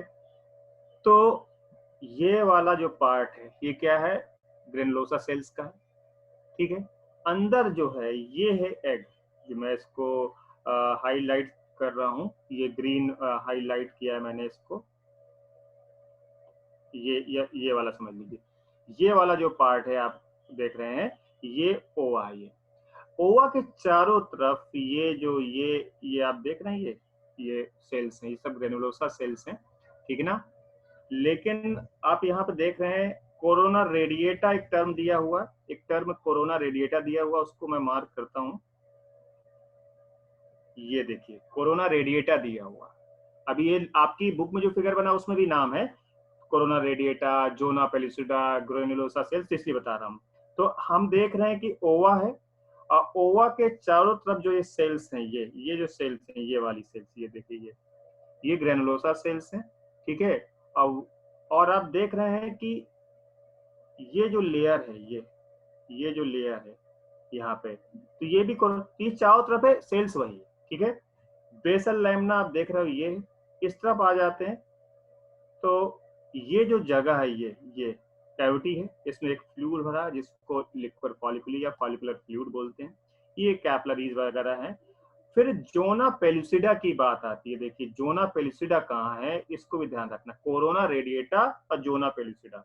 तो रेडिएटा जो है वो है बाहर की तरफ है, देखिए यहाँ पे जो रेडिएटा की बात हुई थी वो तो ये है, ये वाला पार्ट है रेडिएटा, ये वाला, ये देख रहे हैं आप। लेकिन जो जोना पेलुसिडा है वो देखिए कहाँ है, ये जो ब्लैक ब्लैक वाली लाइन जिसके ऊपर मैं ये पर्पल कलर कर रहा हूँ, ये एग के चारों तरफ ये वाला जो हिस्सा है इसको जोना पेलुसिडा बोलते हैं, ये ठीक है। और ये जो स्टॉक है, ये इसको कुमुलस ओफोरस, ये भी ग्रेनुलोसा सेल, जो इस तरह की सेल्स हैं, ये जो सेल्स हैं ये सब ग्रेनुलोसा सेल्स है, उनके लेयर का अलग अलग नाम हो गया, ठीक है। और सबसे बाहर ये थीका एक्सटर्ना है, और ये जो थीका इंटरस्टिशियल सेल्स है, और ये देखिए आप यहाँ पे थीका इंटरना अंदर की तरफ। तो बाहर वाला एक्सटर्ना और अंदर वाला क्या है, इंटरना। इतनी चीजें आप देख रहे हैं, अंदर ओवा डेवलप हो रहा है, टर्सरी फॉलिकल था, सेकेंडरी oocyte था, ये सारी चीजें मैंने आपको बताई। तो ये आपके सामने फिगर, जिस फिगर में आप देख रहे हैं कि क्या क्या है, कौन सी लेयर को क्या बोलते हैं, ये समझ लीजिए, ठीक है। थोड़ा सा यहाँ पे आपके हिसाब से इतना स्ट्रक्चर जो बना हुआ है, ये बना हुआ कुमुलस ओफोरस पूछा जाएगा। कोरोना रेडिएटा आप देख रहे हैं कि ये वाली लेयर को कोरोना रेडिएटा बोलते हैं। और जो एंट्रम है, कैविटी है, बेसल लैमिना देख रहे हैं, ग्रेनुलोसा सेल्स आप देख रहे हैं, सारी चीजें, इतनी चीजों के बारे में पूछा जाएगा। तो अब आप कह रहे हैं कि जो कार्पस लूटियम में जो चीजें थी, तो देखिए हमको एक चीज तो पता चल गया कि जो ग्राफियन फॉलिकल था, आपके उसमें फिगर बना हुआ, ग्राफियन फॉलिकल के अंदर एक ओवा है, अगर हम टर्सरी फॉलिकल बोल रहे हैं तो हम सेकेंडरी ओवम बोल रहे थे, ये अंदर डेवलप हो रहा था, और ये जर्म सेल जर्मल एपिथेलियम से हमने स्टार्ट किया था, वहां पे इस तरह से डेवलपमेंट चल रहे थे। टाइम धीरे धीरे, आपको पता है 28 दिन का साइकिल होता है, तो धीरे धीरे ये पहले प्रीमोडियल फॉलिकल थे, फिर प्राइमरी बने, फिर सेकेंडरी बने, फिर टर्सरी फॉलिकल बन गया। इसके बाद जब उसके अंदर कैविटी बन जाती है, फ्लूइड भरा हुआ होता है, सेकेंडरी उस साइड वहां पे हैंग कर रहा है, उस टाइम पे जब ये बाहर की तरफ ओवरी में सरफेस की तरफ आती है, क्योंकि इसको ओवरी से बाहर निकलना होता है, तो उस टाइम पे हम इसको ग्राफियन फॉलिकल बोल रहे थे। ग्राफियन फॉलिकल के अंदर सेकेंडरी वाला वो था वहां पे। 14वां दिन आएगा, 1 से लेकर 14 दिन तक ये सब हो रहा था। 14वें दिन क्या होगा, जो LH हार्मोन जब पीछे हमने बात करी थी वो उसका अमाउंट बढ़ेगा, और जो ये फॉलिकल हेड, ये जो मैच्योर ग्राफियन, ये रैप्चर हो जाएगा, ओवा बाहर रिलीज हो जाएगा। प्रोसीजर को ओवुलेशन बोलेंगे, ओवा बाहर निकल जाएगा। तो जो फॉलिकल का जो बचा हुआ पार्ट है उसको हम लोग कार्पस लूटियम बोलते हैं, क्योंकि येलो कलर का फ्लूइड होता है वहां पे ल्यूटिन की वजह से, इसलिए येलो बॉडी भी बोल सकते हैं। ये जो कार्पस लूटियम है इसका मेन काम होता है प्रोजेस्टेरॉन सिक्रीट करना, थोड़ा सा एस्ट्रोजन भी सिक्रीट करता है। प्रोजेस्टेरॉन का काम होता है जो यूट्रस की एंडोमेट्रियम है, जहाँ पे ये बच्चा जो ये फिटस जाके वहां पे इम्प्लांट होकर डेवलप करेगा, वो एंडोमेट्रियम लेयर होती है सबसे अंदर यूट्रस की अंदर वाली, तो वो टूट ना जाए, उसको मेंटेन रखना है। उसको मेंटेन रखने के लिए प्रोजेस्टेरॉन हार्मोन की जरूरत होती है, ठीक है। तो प्रोजेस्टेरॉन हार्मोन कार्पस लूटियम से निकल रहा है। अब क्या होगा कि ये कार्पस लूटियम अगर प्रेगनेंसी हो जाती है, तो चूंकि उस मेम्ब्रेन, जब प्रेगनेंसी हो जाती है तो मेंस्ट्रुअल साइकिल नहीं होता है, मेंस्ट्रुएशन नहीं होता है, तो क्योंकि वो जो फिटस डेवलप हो रहा है तो वो ऑलरेडी वहां डेवलप हो रहा, तो नया फॉलिकल, नया सब कुछ बनेगा नहीं, क्योंकि एक डेवलप हो रहा तो दूसरा कैसे आएगा, तो उस लिए मेंस्ट्रुएशन नहीं होता, यानी कि एंडोमेट्रियम टूटेगा नहीं। तो प्रोजेस्टेरॉन तो लगातार चाहिए ना। अब प्रोजेस्टेरॉन कौन सिक्रीट कर रहा था, कार्पस लूटियम। तो कार्पस लूटियम को फिर लंबे समय तक वहां पे सर्वाइव करना पड़ेगा। अगर प्रेगनेंसी नहीं होती है तो फिर एंडोमेट्रियम का 28 दिन के बाद कोई काम नहीं, क्योंकि फर्टिलाइजेशन तो हुआ नहीं है। जब फर्टिलाइजेशन नहीं हुआ तो कोई इम्प्लांट नहीं होगा, तो उस एंडोमेट्रियम की जरूरत नहीं है। तो वो क्या होगा, ये कार्पस लूटियम खराब हो जाएगा 14 दिन के बाद, प्रोजेस्टेरॉन आना बंद हो जाएगा। जब प्रोजेस्टेरॉन नहीं आएगा तो एंडोमेट्रियम को मेंटेन कौन करेगा, और एंडोमेट्रियम टूट जाएगी, ब्लड के साथ उसके टिश्यूज बाहर आने लगेंगे, उसी को मेंस्ट्रुएशन बोलते हैं। तो ये चीजें होती हैं यहाँ पे। तो अब भी कोई डाउट हो तो पूछ।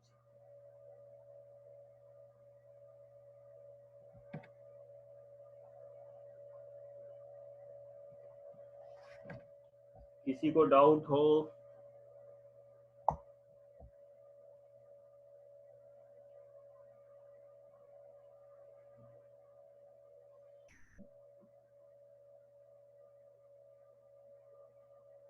अवनीश? Yes sir. कह रहा किसी को डाउट है अभी?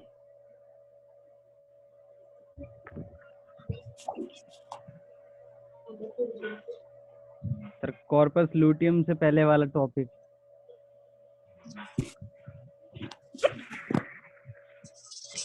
कार्पस लूटियम से पहले वाला ओवेरियन फॉलिकल वाला, ये वाला? Yes sir. इसमें बताओ क्या नहीं समझ में आया।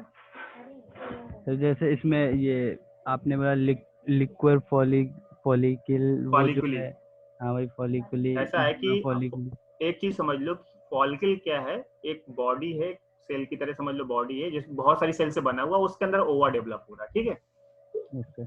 तो ओवा डेवलप हो रहा है किसी चीज के अंदर, तो जिसके अंदर डेवलप हो रहा है उसको हम लोग फॉलिकल बोलते हैं। फॉलिकल पहले मैच्योर नहीं होता है, तो हम उसको प्राइमरी, फिर सेकेंडरी, फिर टर्सरी, या फिर इसके वजह एकदम परफेक्ट मैच्योर हो जाता है, ओवा एकदम डेवलप हो चुका होता है बाहर निकलने के लिए, तो हम उसको ग्राफियन फॉलिकल बोलते हैं। तो ये जो फॉलिकल है ये रहता है कैविटी में, जो अंदर एक फिगर हमने बनाया था, ये जो कैविटी आप देख रहे हो, ये वाला पार्ट, जो ये कैविटी है, ठीक है, और ये ओवा है, ये पूरा स्ट्रक्चर फॉलिकल का बना हुआ है। तो अंदर ये जो व्हाइट वाला पोर्शन दिख रहा है ये कैविटी है, इसको हम बोलते हैं एंट्रम।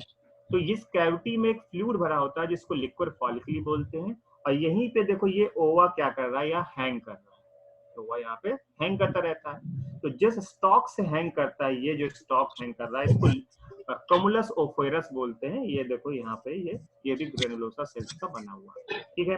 तो ये जो ओवेरियन फॉलिकल था, यहाँ पे ओवा था अंदर, ठीक है, बीच में, और वो जो स्पेस था उस कैविटी को हम लोग एंट्रम बोलते हैं, और वो जो फ्लूइड भरा उसको लिक्विड फॉलिकली बोलते हैं, ठीक है। ओवा चारों तरफ से सराउंडेड रहता है ग्रेनुलर सेल से, जिसको फॉलिकुलर ग्रेनुलोसा बोलते हैं, और ये स्मॉल कैविटी जिसको एंट्रम, उसमें सस्पेंडेड है, कैविटी में फ्लूइड भरा है जिसको लिक्विड फॉलिकली बोलते हैं, और जो ये फॉलिकल जब मैच्योर होकर टर्सरी बन चुकी है, बाहर की तरफ आ गई, क्योंकि ओवरी से ओवा को बाहर निकालना, तो अगर ये अंदर को रहेगी तो ओवा को निकलने में दिक्कत होगी, तो ये डेवलप होते होते बाहर की तरफ बल्ज कर जाती है, तो टर्सरी फॉलिकल कहलाती है। इसके अंदर सेकेंडरी oocyte है, और ये सेकेंडरी oocyte आपने चाहो तो आप एक नई मेम्ब्रेन बनाता है, हमने वहां फिगर में देखा था, जिसका नाम जोना पेलिसिडा है। अभी तक हमने जोना पेलिसिडा की बात नहीं करी थी, अब इसने नई मेम्ब्रेन बना दी है जिसको जोना पेलिसिडा बोलते हैं। और ये जो टर्सरी फॉलिकल है ये बाहर की तरफ आ गई है, ठीक है, एकदम मैच्योर है, कैविटी एविटी सब बन चुकी है, हम इसको ग्राफियन फॉलिकल बोलते हैं। और फिर क्या होगा, 14वें दिन इससे वो निकल जाएगा, और यहाँ टर्सरी फॉलिकल का नाम अब कार्पस लूटियम हो गया, क्योंकि ओवा बाहर जा चुका है, ओवुलेशन हो चुका है। सर एक बार ओव्यूलेशन बता दो। ओवुलेशन, ठीक है, तो ओवा डेवलप हो रहा है, ये समझ में आ गया। Yes sir. हम 1 से 28 दिन तक लेके चलते हैं, ठीक है। हमने लाइन खींच दी, यहाँ पे लिख दिया 1, और यहाँ पे लिख दिया 28, और यहाँ पे लिख दिया 14, ठीक है। Yes sir. प्रीमोर्डियल फॉलिकल था, इसके बाद प्राइमरी फॉलिकल बना, इसके बाद सेकेंडरी फॉलिकल बना, इसके बाद टर्सरी फॉलिकल बना, अब हो गया ग्राफियन फॉलिकल। क्लियर। इसके अंदर यहाँ पे ओवा, ये जो है ये ओवा टर्सरी वाला फॉलिकल के अंदर सेकेंडरी ओवा है।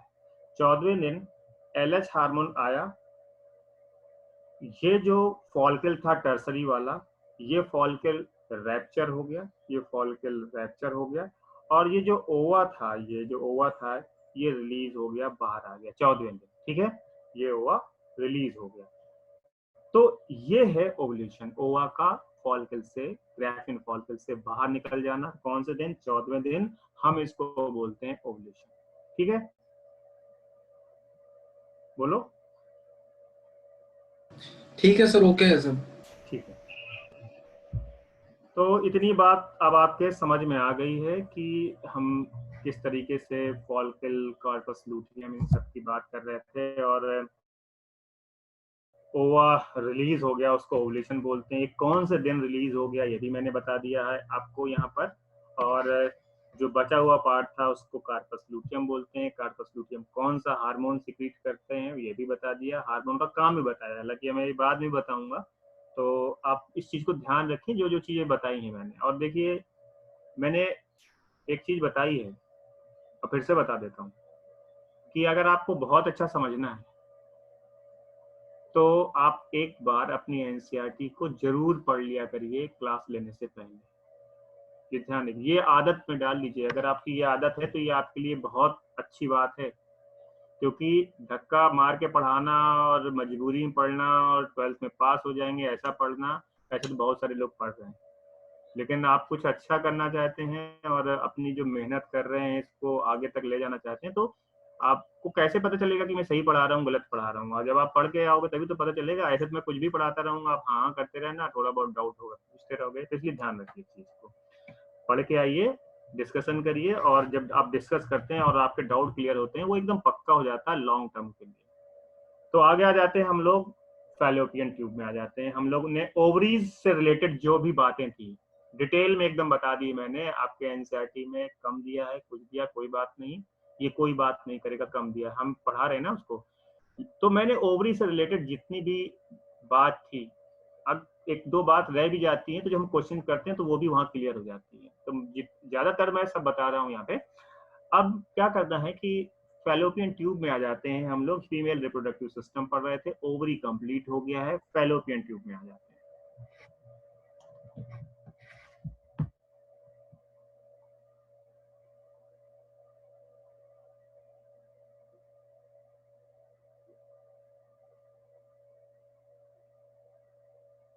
और आपको पता है कि फैलोपियन ट्यूब्स को ओविडक्ट भी बोल सकते हैं, ठीक है। फैलोपियन ट्यूब को क्या बोल सकते हैं? ओविडक्ट भी बोल सकते हैं। और ये पता है, लेफ्ट राइट साइड में हमने देखा था, इसके पार्ट्स वगैरह सब पढ़ेंगे हम अभी। तो ये क्या होते हैं? एक तो पेयर्ड होते हैं, एक बात, तो फैलोपियन ट्यूब क्या होंगे? पेयर्ड होंगे, ठीक है। दूसरी बात, जो इनकी लेंथ है वो 10 to 12 सेंटीमीटर होगी, ये दूसरी बात हो गई, ठीक है। और आपको पता है कि ओवा ट्रेवल करता है, स्पर्म के पास तो अपना टेल है, मोटाइल स्ट्रक्चर है, ओवा मोटाइल स्ट्रक्चर नहीं होता, तो उसको अपने से ट्रेवल नहीं करता, अपने से वो आगे नहीं बढ़ता, उसको बढ़ाने के लिए कुछ चाहिए। तो जो सीलिया होते हैं, जो ओविडक्ट में अंदर की तरफ जो सीलिया होते हैं, उनके मूवमेंट से ओवा आगे बढ़ता है। और एक पेरिस्टाल्टिक मूवमेंट जो हमने वहां पे डाइजेशन वाले में पढ़ा था, जैसे फूड जब आगे जाता है, तो ये दो चीजें हैं जो ओवा को मूव कराती है, ठीक है। तो 10 to 12 सेंटीमीटर हो गया, ये आपको पता है। और ये कैसी होती हैं? सिलिएटेड सीलिया होते हैं यहाँ पे,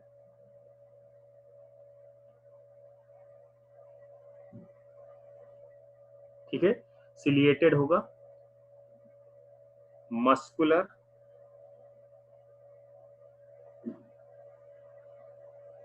सिलिएटेड है, मस्कुलर है, ट्यूबुलर स्ट्रक्चर,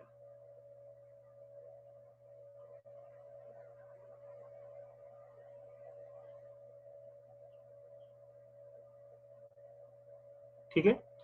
तो फैलोपियन ट्यूब या ओविडक्ट जो आपके हैं वो पेयर्ड हैं, 10 to 12 सेंटीमीटर लेंथ है, सिलिएटेड है, मस्कुलर है, ट्यूबुलर स्ट्रक्चर है, और जो ओवरी से यूट्रस की तरफ जाते हैं। फ्रॉम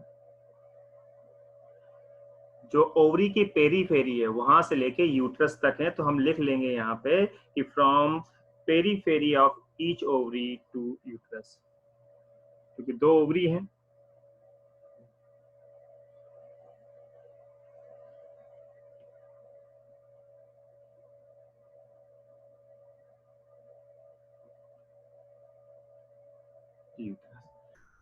तो ओवरी की पेरीफेरी से यूट्रस तक, ये इनका जो आप देख रहे हैं वहाँ फिगर अभी फिर से देख लेंगे अगर ऐसी बात है तो, ठीक ना। और फिर एक टिश्यू का नाम आया, जैसे कि वहाँ पे मीजोवेरियम आया था, ठीक है ना। यहाँ पे एक और है मीजोसैल्पिंग्स, ठीक है।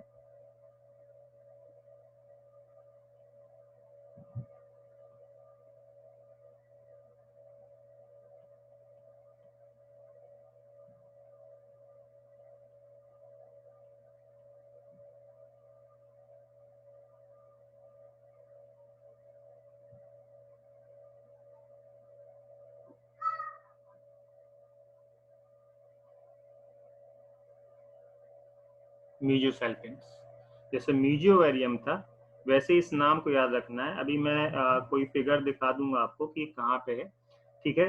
तो ये सस्पेंडेड है मीजोसैल्पिंग से, और तीन पार्ट होते हैं इसके, इसके तीन पार्ट होते हैं। तो मैं देख एक बार मीजोसैल्पिंग्स आपको दिखा देता हूँ कहाँ पे है, ताकि थोड़ा डाउट ना रहे आपको।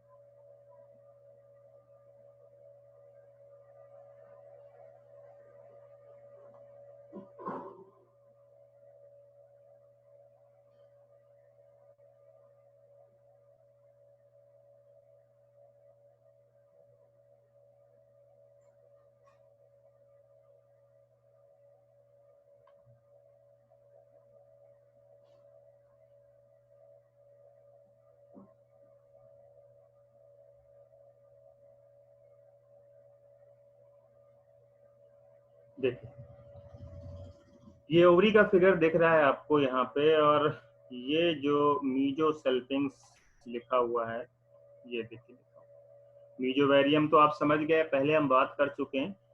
तो ये जो पार्ट है, ये वाला पार्ट जो है, ये जिसको मैं ब्लू कर रहा हूँ, ये पार्ट है। और ये देखिए ये ओवरी है, ठीक है। तो ये जो सस्पेंडेड है आप देखते हैं किसके थ्रू? मीजोसैल्पिंग्स के थ्रू। नीचे मीजोवेरियम वहीं पे लिखा हुआ है, मीजोसैल्पिंग्स। यहाँ ये ब्रॉड लिगामेंट्स है सब, ये देखिए ब्रॉड लिगामेंट है। और ये चूंकि ओवरी हवा में नहीं रह सकती, तो कोई उसको वहां पे पकड़ के रख रहा है, उसकी बात कर रहे हैं। तो ये आपको समझ में आ गया होगा मीजोसैल्पिंग्स के बारे में, ठीक है। तो आगे आ जाते हैं, ये तो पता चल गया कि अब तीन पार्ट जो ओवरी के हैं उनकी हम लोग बात कर लेते हैं, सॉरी ओविडक्ट की, ठीक है। तो फैलोपियन ट्यूब के कितने पार्ट हैं, या ओविडक्ट बोल सकते हैं?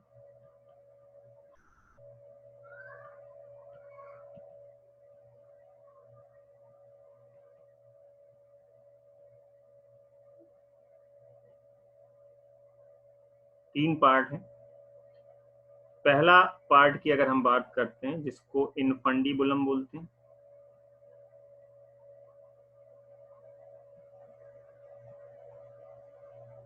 पहले पार्ट को क्या बोलते हैं, इनफंडीबुलम बोलते हैं। और यहाँ पे जो फिगर था आपने देख लिया था, और चाहे तो एक बार फिर से देख सकते हैं।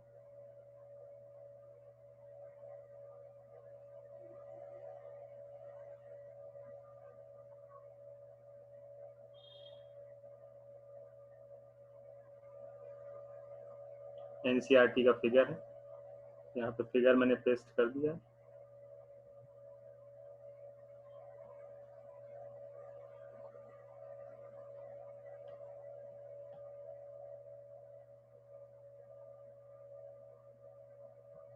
ठीक है, तो यहाँ पे मैंने फिगर पेस्ट कर दिया है। आप देखिए पार्ट एक बार यहाँ फिगर से समझ लेते हैं, फिर लिख लेंगे। इनफंडीबुलम ये पार्ट है, ठीक है।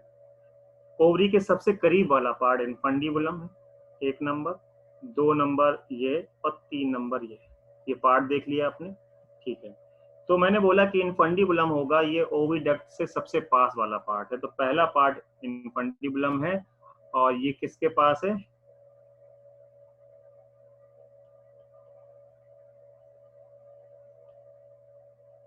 ओवरी के पास, ठीक है। ये ओवरी के पास आप देख रहे हैं, ठीक है। और ये फनल शेप्ड होता है। कैसा होता है, पूछ सकते हैं कि भाई फनल शेप्ड पार्ट को क्या बोलते हैं, तो आप बोलेंगे इनफंडीबुलम बोलते हैं, ठीक ना।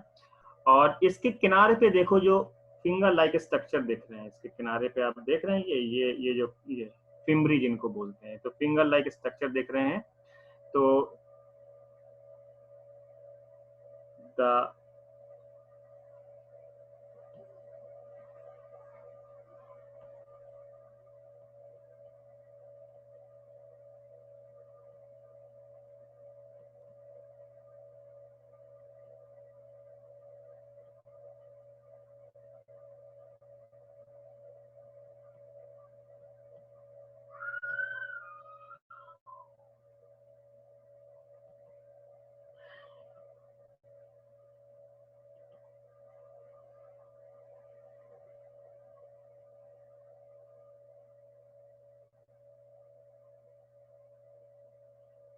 तो जो फिंगर लाइक स्ट्रक्चर हैं उनको हम लोग फिम्बरी बोलेंगे,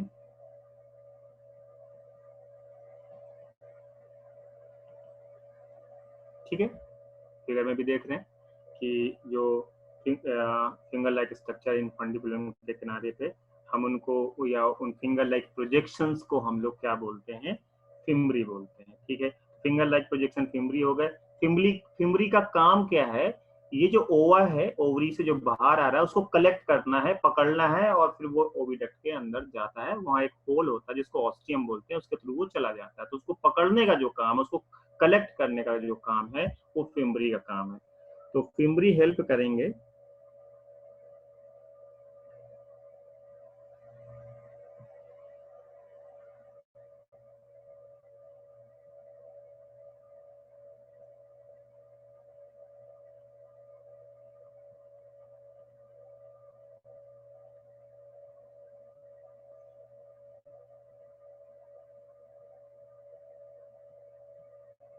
तो फिम्बरी ओवम के कलेक्शन में हेल्प करेंगे, ठीक है। इतनी बात हो गई। कब, जब ओवल्यूशन हो जाए,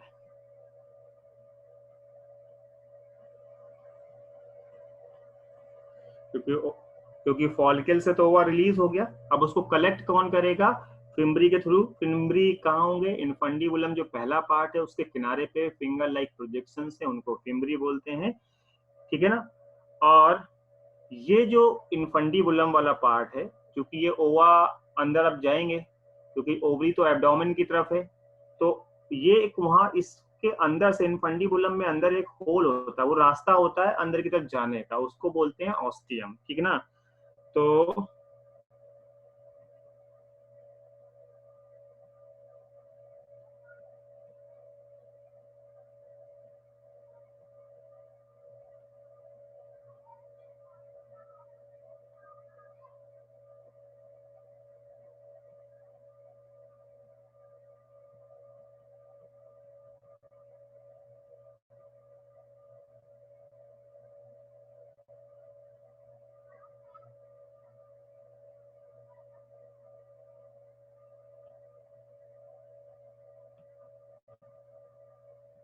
ठीक है। तो इनफंडिबुलम ओपन हो रहा है एब्डोमिनल कैविटी में और एक अपर्चर के थ्रू, उसका नाम क्या है? ऑस्टियम। ठीक है, उसका नाम ऑस्टियम हो गया। एक ये बात समझ में आ गई। ये एक पार्ट था आपका जिसको हम लोग बोलते हैं इनफंड। अब हम दूसरे पार्ट की तरफ आ जाते हैं, जो सेकंड पार्ट है ओविडक्ट का, जिसको एम्पुला बोलते हैं। क्या बोलते हैं इसको? एम्पुला बोलते हैं। तो एम्पुला क्या है? ये वाइडर पार्ट है। कोई पूछता भाई वाइडर पार्ट होगा ओविडक्ट का कौन है? उसका नाम एम्पुला है। ये सेकंड पार्ट है आफ्टर द ऑस्टियम। और जो इनफंडिबुलम है वो इसी पे खुलता है।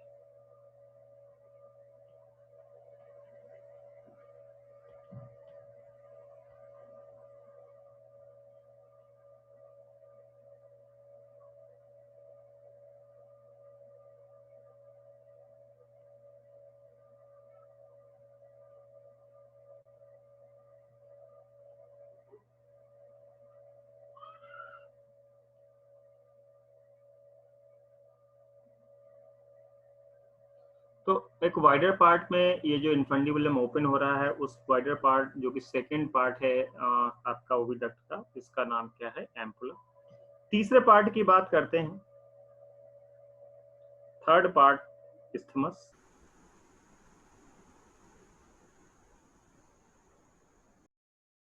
ओविडक्ट का तीसरा पार्ट है इस्थमस। जो तीसरा पार्ट इस्थमस है ये लास्ट हो गया।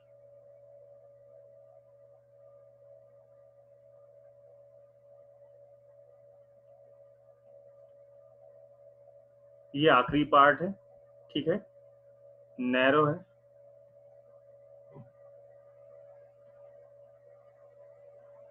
ठीक है, जब नैरो है तो इसके अंदर की जो जगह होगी वो भी नैरो होगी विद नैरो ल्यूमेन। ल्यूमेन का मतलब जो अंदर जगह होती है। ठीक है, और ये पार्ट है जो यूट्रस से कनेक्ट हो रहा है।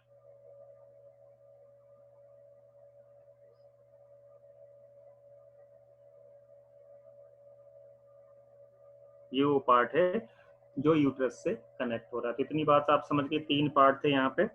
ठीक है, अब क्या होगा कि ये जो फैलोपियन ट्यूब, इसका काम क्या है? ये जो एक तो ये ओवा बन के आएगा वहां से, ओवरी से, और जो स्पर्म है वो वजाइना से होते हुए वहां पे पहुंचेगा जहाँ पे फर्टिलाइजेशन का जंक्शन है। फिर वो जाइगोट बन जाएगा। जाइगोट फिर यूट्रस की तरफ ट्रेवल करेगा, वो इसी ओविडक्ट के थ्रू होता है। देखिए जो नई एनसीईआरटी, वहाँ एक थोड़ा सा चेंजेस है।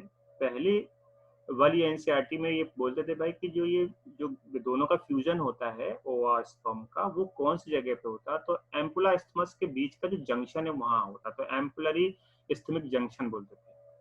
लेकिन अब क्या होगा कि अब ये चेंज हो गया, अब नई बुक में एम्पुलरी रीजन आ गया। तो इस चीज का ख्याल रखिएगा कि पहले एम्पुला इस्थमस का जंक्शन बोला जाता था फ्यूजन ऑफ गैमीट्स के लिए, लेकिन अब जो आ गया है वो क्या आ गया है?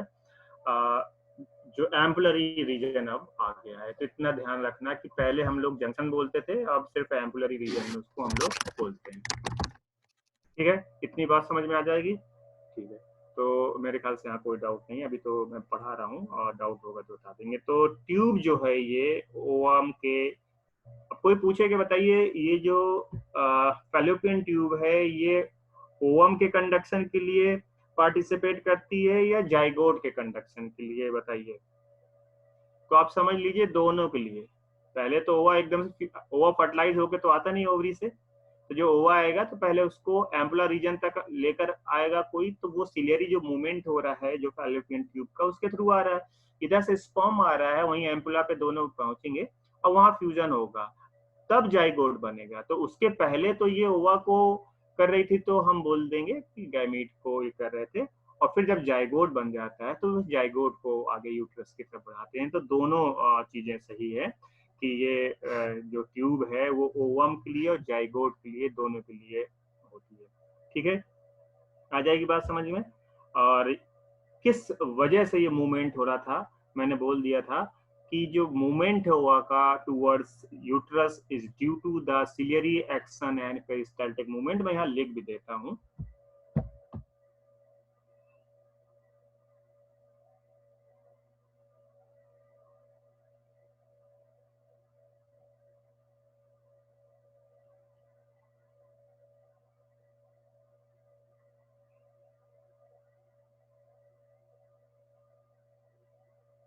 दोनों मैंने लिख दिया।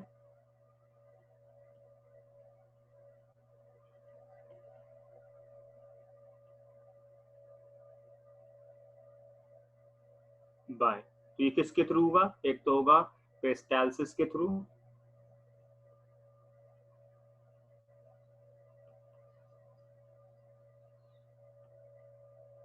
और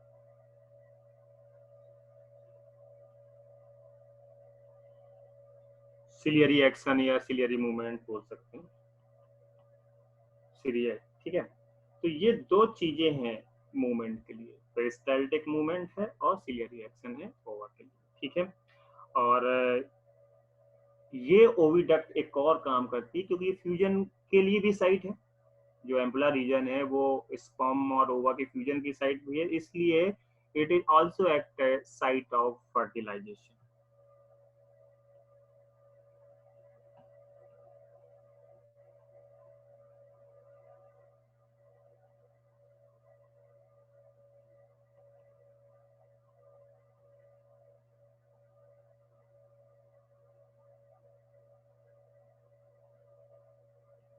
ठीक है, तो ये साइट ऑफ फर्टिलाइजेशन की तरफ, ये यहाँ पे आपका ओविडक्ट वाला जो पोर्शन था वो यहाँ पे हो गया। हम इसको एक बार फिर से देख लेते हैं।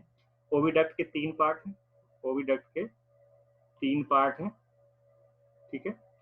पहला पार्ट इन्फंडिबुलम है, दूसरा एम्पुला, तीसरा स्थिमस है। इन्फंडिबुलम सबसे पास वाला पार्ट है, आप देख रहे हैं फिगर ही बना है, जो ओवरी के सबसे पास वाला पार्ट है, और इसके किनारे पे जो फिंगर लाइक प्रोजेक्शंस हैं उनको हम लोग फिम्ब्री बोलते हैं, जो ओवल्यूशन के बाद ओवा को कलेक्ट करने का काम करते हैं। ये फनल शेप्ड होता है, ये फनल शेप्ड होता है, और जो एज हैं इन्फंडिबुलम के वहाँ फिंगर लाइक प्रोजेक्शंस हैं जिनको फिम्ब्री बोलते हैं। फिम्ब्री हेल्प करते हैं कलेक्शन ऑफ ओवम ओवल्यूशन के बाद, ठीक है।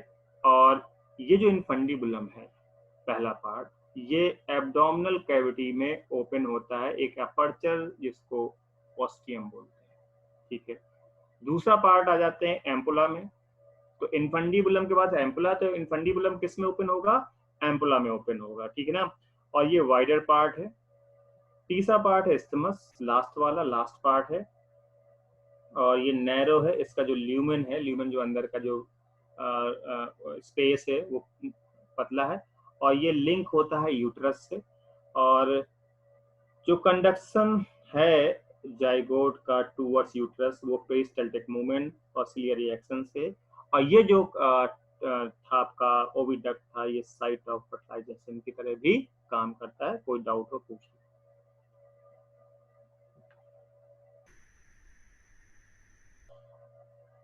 कोई डाउट हो तो पूछ सकते हैं।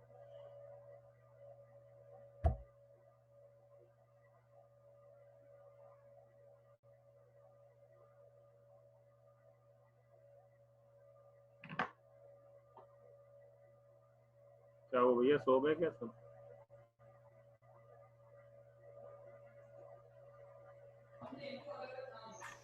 कोई डाउट?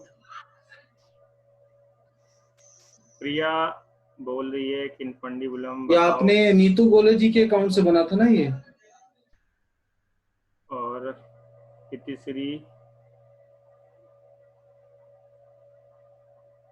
जो मेगा जो ओस्टियम है, तो आप देखिए मेरे हाथ को देखिए, ये समझ लीजिए कि ये है, ये उंगलियां हैं, ये क्या है? फिम्ब्री है। तो ये जो बीच में एक स्पेस होगा यहाँ पे मेरे पाम में, यहाँ पे ऐसे बना हुआ, तो ये अंदर यहाँ पे एक होल होगा, ये ऑस्टियम है, और ओवा यहाँ से एंटर करके ये इन्फंडिबुलम से होता हुआ चला जाएगा।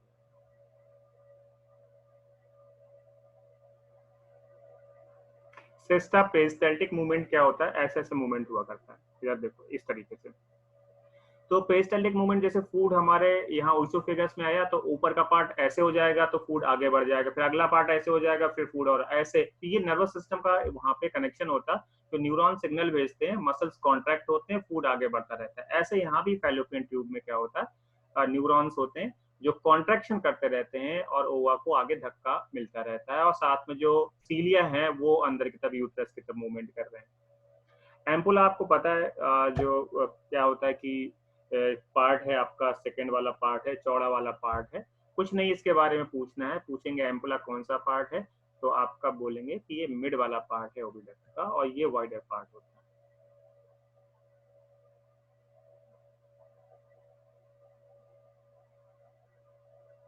ओवा मेगा ओवा डैमेज हो सकता है, तो वो कंडीशंस क्या है ओवा के डैमेज होने की, वो हम आगे डिस्कस करेंगे, ठीक है ना, कि कौन सी ऐसी चीजें हैं जो ओवा को डैमेज कर सकती है।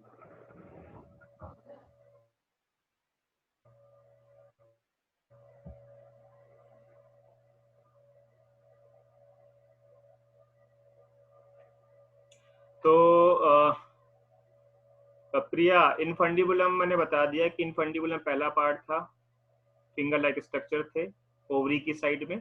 ओवा जब निकलता है, इनके फिंगर लाइक स्ट्रक्चर जिनको फिमरी बोलते हैं वो कलेक्ट करते हैं, वो ओवा ऑस्टियम से अंदर घुसता है और फिर वो एम्पुला जाता है, फिर इसके बाद वो लास्ट वाले पार्ट की तरफ जाता है। तो एम्पुला वाले रीजन में ही वहां से स्पर्म भी आ जाता है, तो फ्यूजन हो जाता है, यहाँ जाइगोट बनता है, फिर इसके बाद इस्थमस और यूट्रस की तरफ चले जाते हैं। ऑस्टियम बता दिया मैंने।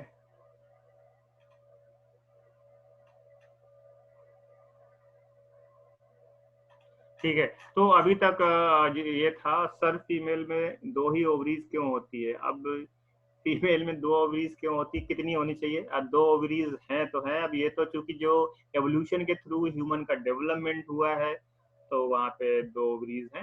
अभी हर चीज का एक क्या होता है कि जो भी हमारे अंदर डेवलपमेंट होता है वो हमारे लिए बेटर होता है कंडीशंस के हिसाब से। मान लीजिए एक ओवरी होती है बाई चांस, आप समझ लीजिए एक आंख होती और आंख खराब हो जाती, तब क्या करते, तो कम से कम एक दूसरी आंख है उससे काम तो चल जाएगा ना। तो जितनी भी इंपॉर्टेंट चीजें हैं बॉडी में, देखिए कैसा कितना अच्छा डेवलपमेंट हुआ है हमारा, कि हमें जितनी भी वाइटल जितनी भी इंपॉर्टेंट चीजें हैं, या तो उनको बहुत प्रोटेक्टेड रखा गया है या उनके दो दो एक एक पेयर बनाया गया है। जैसे आंख 2 पेयर में, कि भाई एक में कोई गड़बड़ी होगी तो दूसरे से काम करेगी। आंख एक बहुत इंपॉर्टेंट चीज, किडनी कितनी इंपॉर्टेंट चीज है, वो भी 2 बनाई गई है कि एक नहीं होगी तो एक से काम चल जाएगा, है कि नहीं है। तो ये है रीजन कि क्यों हमारे ऐसे ओवरी अगर खराब हो जाती, एक ही होती तो जानते हैं इनफर्टिलिटी कॉज हो जाती। कम से कम 2 ओवरी है, एक नहीं है तो एक से काम चल जाएगा। एक ओवरी 2 बार ओवा नहीं प्रोड्यूस करती है, साइक्लिक प्रोसेस होता है, ठीक है। तो इसलिए ये एक बहुत कॉम्प्लेक्स मैकेनिज्म है। एक ओवरी जनरली 2 ओवा प्रोड्यूस नहीं कर सकती है, बाई चांस भी हो सकता है ट्विंस के केस।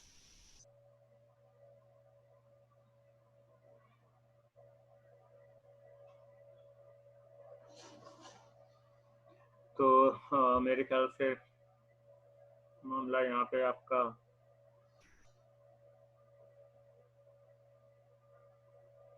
सारे डाउट क्लियर है। मेगा तुमको क्लियर है?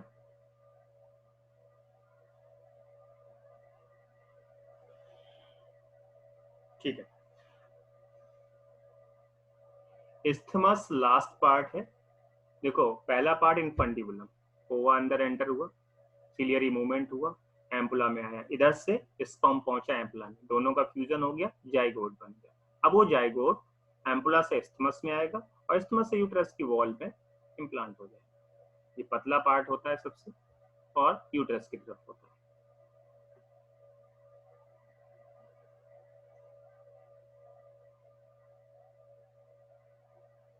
ठीक है सरिस्ता?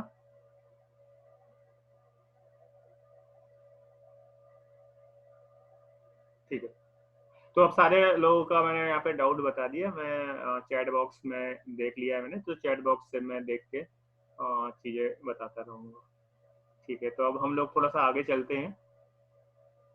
चलिए, अब हमें यूट्रस में आ जाते हैं। हमने यहाँ पे कंप्लीट करा है अभी ओविडक्ट या फैलोपियन ट्यूब। अब हम आते हैं यूट्रस में। तो हमने पढ़ा ओवरी, ओवरी के बाद ओविडक्ट, उसके बाद यूट्रस।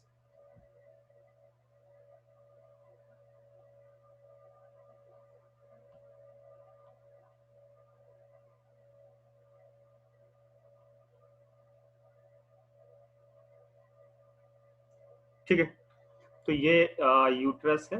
यूट्रस का और भी हम लोग दूसरे नाम से जानते हैं, हेस्टेरा।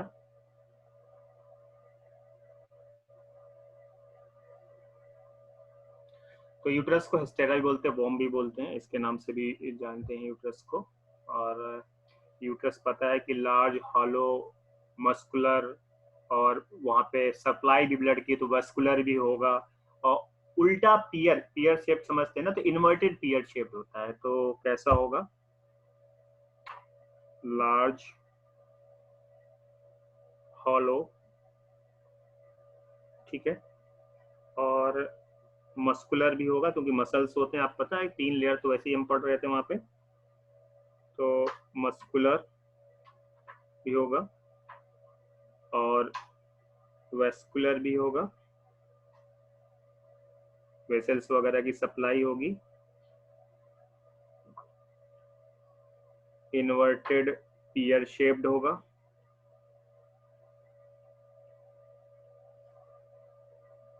ठीक है।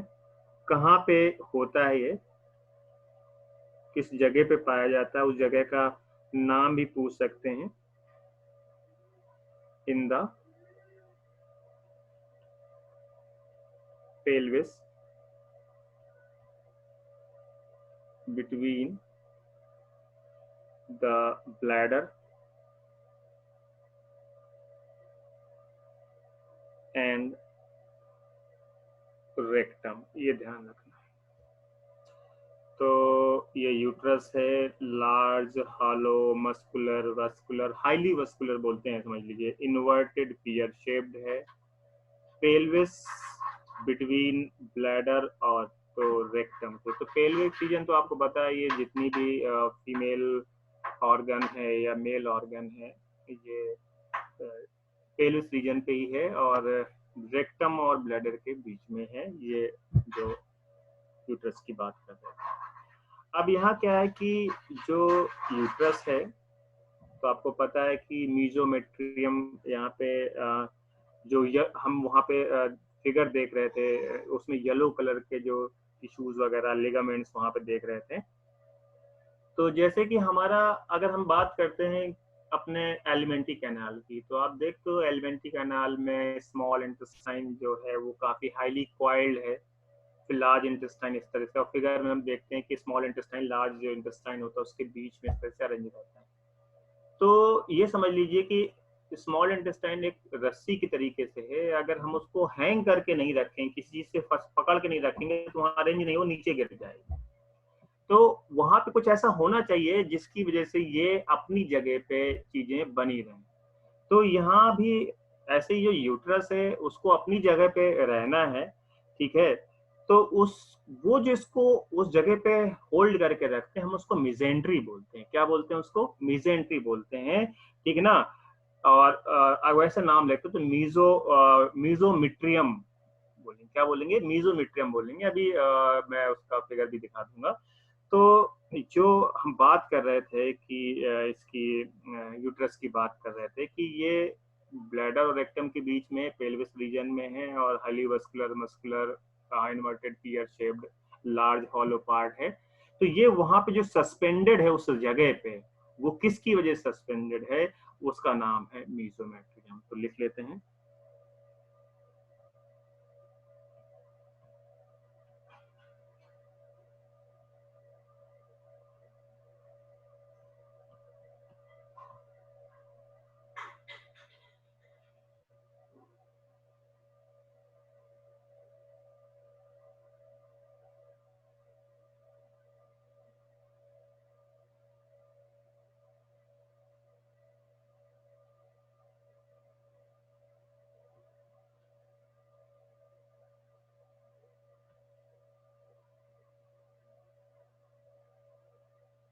ठीक है, तो मीजोमेट्रियम उसको बोलेंगे, उससे सस्पेंडेड रहेगा। और इसके 3 पार्ट हैं।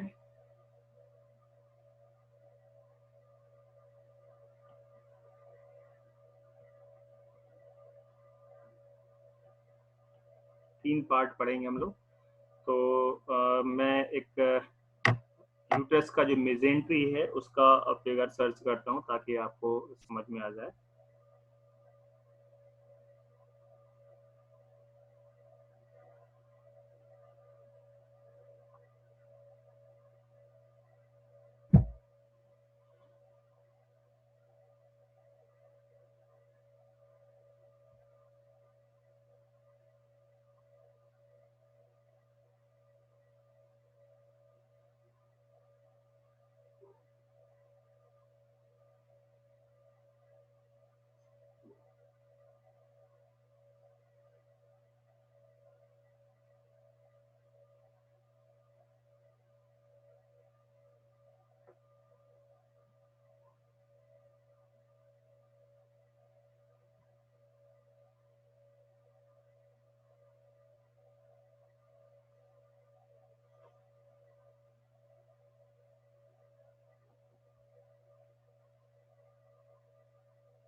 तो आप देख रहे हैं जो ये फिगर सही से अपलोड तो नहीं हो रहा है, लेकिन मैं बता दूं आपको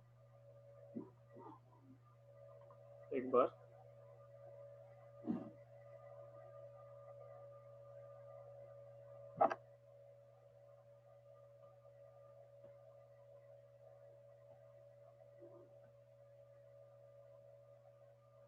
फिगर उतना क्लियर अपलोड नहीं हुआ, शायद नेट का थोड़ा सा प्रॉब्लम होगा। लेकिन ये जो आप देख रहे हैं ना, येलो पार्ट जो दिख रहा है, जो येलो येलो पार्ट दिख रहा है, या ये सब जो दिख रहा है जिससे ये वहाँ पे अटैच्ड है, ये वो चीज़ है।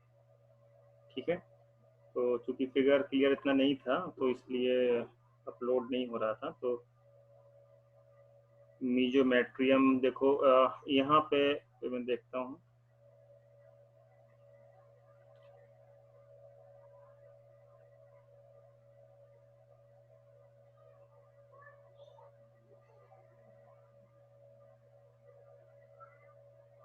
चलिए मैं उसी में बता देता हूँ, मार्क करके बता देता हूँ आपको। ये जो पोर्शन समझ लीजिए, ये जो पोर्शन ये मीजोमेट्रियम है। ठीक है, तो इससे ये यूट्रस, चूंकि ये तो यूट्रस है, ये देखना ये यूट्रस है, ये सस्पेंडेड है इनकी वजह से, तो इसको हम क्या बोलते हैं, मीजोमेट्रियम बोलते हैं।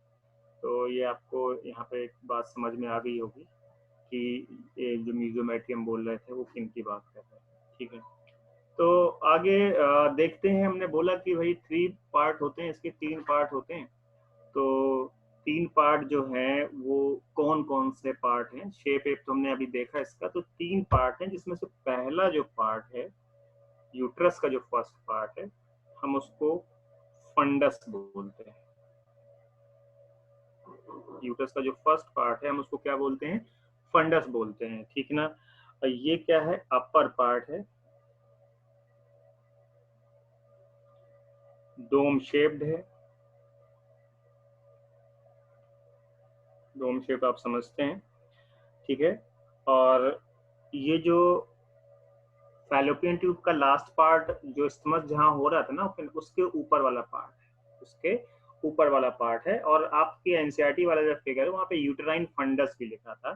तो अपर पार्ट है, डोम शेप्ड है, और कहाँ होगा,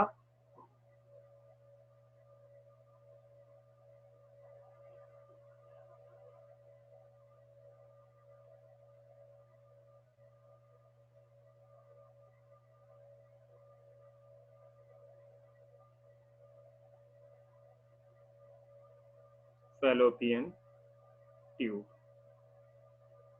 ठीक है, फैलोपियन ट्यूब के ऊपर। तो आप देखते हो कि जो आपका फिगर होता है आपके एनसीईआरटी में, जो फिगर होता है इस तरीके से, ये फैलोपियन ट्यूब, और फिर ये जो पार्ट ऐसे ही बन रहा होता है। ठीक है, ये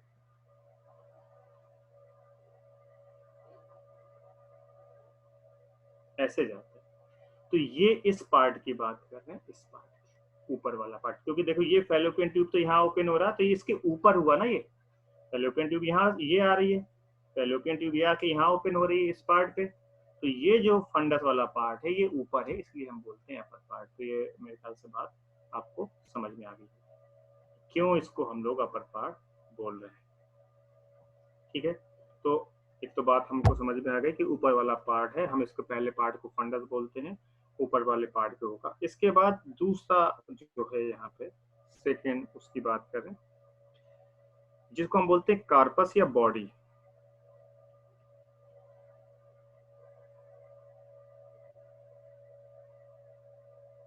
ऑब्लिक लगा दिया मैंने, कार्पस या बॉडी बोलते हैं। ठीक है, तो ये क्या है, ये middle and main part of uterus है।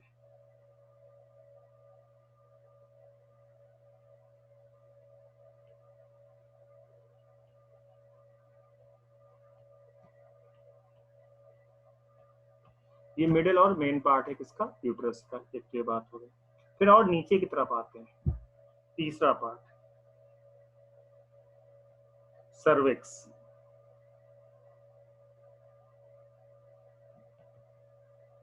सर्विक्स ये तीसरा और पार्ट है। और जब नीचे के आ रहे हैं सर्विक्स, और फिगर में आपने देखा था पीछे सर्विक्स जो था और एक बार मैं फिर से दिखा दूं आपको।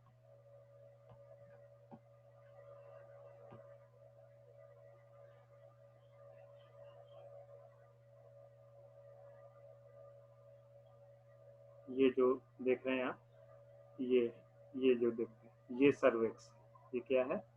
सर्विक्स। ठीक है, तो आप ऊपर फंडस वाला पार्ट देख लिया, फिर आप यहाँ पे आए और फिर नीचे इस वाले रीजन पे आ गए। ये तीनों पार्ट आप देख रहे हैं यहाँ पे बने हुए हैं। ठीक है, तो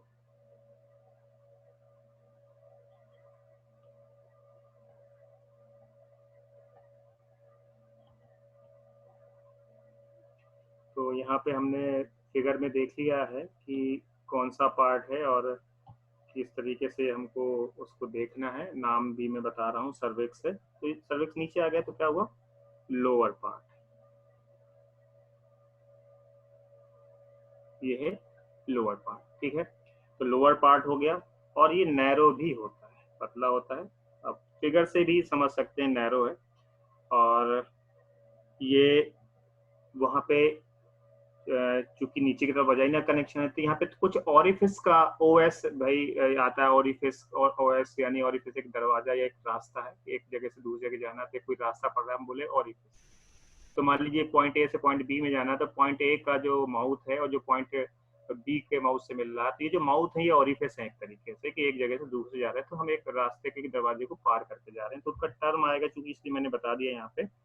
तो ये लोअर पार्ट है, नैरो पार्ट है। ठीक है ना? ये क्या करता है?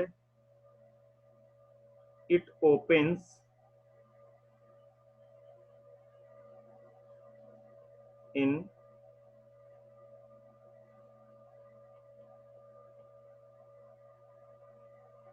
यूट्रस बाय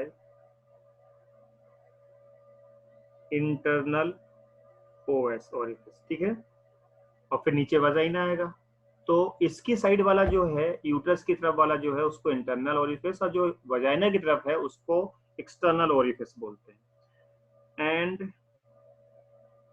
इन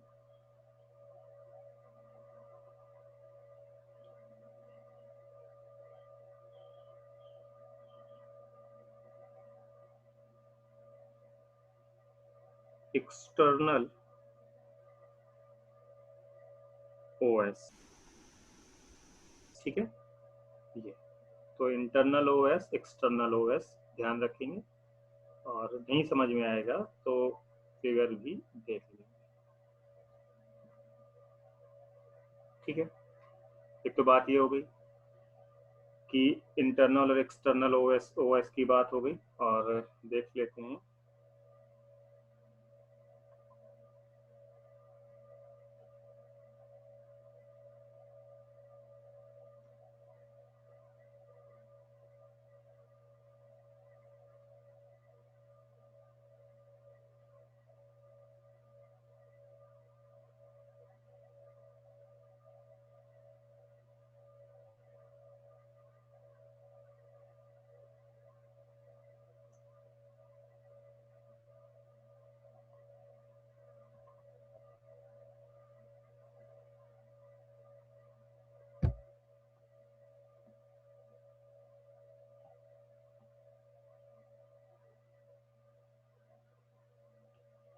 तो यहाँ पे आप एक फिगर सामने आपके नजर आ रहा है, ये बताने के लिए कि इंटरनल, तो आप देख रहे हैं कि यूट्राइन वॉल है, इंटरनल ओरिफिस ये बना हुआ।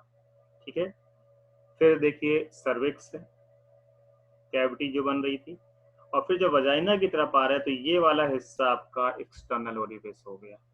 तो अंदर साइड वाला जो है ये इंटरनल ओरिफिस है, ये ओपन हुआ, और फिर जब बाहर की तरफ ये वजाइना में खुल रहा है तो ये क्या है? एक्सटर्नल ओरिफिस है। तो इंटरनल ओरिफिस और एक्सटर्नल ओरिफिस आपको मैंने यहाँ फिगर में इसलिए दिखा दिया कि वहाँ एनसीईआरटी में भी नहीं बना है, हो सकता टर्म भी नहीं दिए हो, तो क्वेश्चंस ये आ जाते हैं, तो फिर लोग सोचते हैं कि पता नहीं कोई बड़ी चीज तो नहीं है, समझ में नहीं आ रही, इसलिए रास्ता है सिर्फ ये। ठीक है ना? सर्विक्स से पहले सर्विक्स की स्टार्टिंग है, फिर सर्विक्स का कैविटी आ जाता है, तो कैविटी के अंदर साइड में जो कैविटी जहाँ से स्टार्ट हुई, तो कैविटी जो सर्विक्स शुरू हुआ था वहाँ का जो रास्ता है वो इंटरनल, फिर कैविटी है, और फिर कैविटी खत्म यानी कि सर्विक्स खत्म होकर वजाइना स्टार्ट हो रहा है। तो ये जो सर्विक्स का पार्ट वजाइना में ओपन हो रहा है वो एक्सटर्नल ओरिफिस है, क्योंकि बाहर की तरफ है, ठीक है। और सर्विक्स से वजाइना जब हम आते हैं तो हम बाहर की तरफ आ रहे होते हैं। अगर अंदर की तरफ बात करें तो हम बात करते हैं वजाइना की, फिर सर्विक्स की, फिर यूट्रस की, फिर फैलोपियन ट्यूब की। क्लियर है? तो इतनी बात यहाँ पे आपको समझ में रखना है। तो ये पार्ट मैंने बताया, और चूंकि इतनी सारी चीजें मैंने यहाँ बता दी हैं, अभी कोई डाउट हो तो पूछ लें। और एक चीज और, जो हम इस तरीके से पढ़ा रहे हैं तो इसमें आपको समझ में आ रहा है, और आप चाहते हैं कि नहीं थोड़ा सा और कोई ऐसा इम्प्रूवमेंट हो या कुछ और चीज हो तो वो भी आप सजेस्ट कर सकते हैं। तो बताइए, कोई प्रॉब्लम हो, कोई यहाँ पे डाउट हो रहा तो आप लिखिए उस पर। और मेरे यहाँ पे इस तरीके से पढ़ाने में चीज़ें समझ में आ रही हैं या नहीं आ रही, या और कुछ कर सकते हैं, कुछ ऐड कर सकते हैं, चैट बॉक्स में लिख सकते हैं।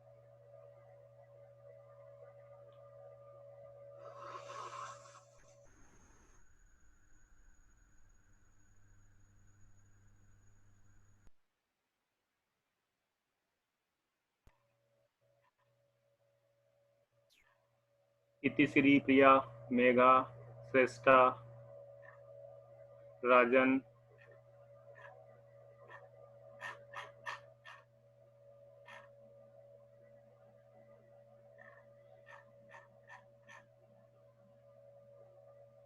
निवेदिता,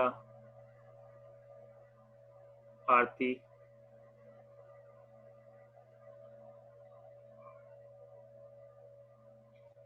तो सभी लोग बोल रहे हैं कि सही से समझ में आ रही है बातें, और बिल्कुल समझ में आएंगी। देखिए, आप बस थोड़ा सा कंसंट्रेशन से पढ़िए।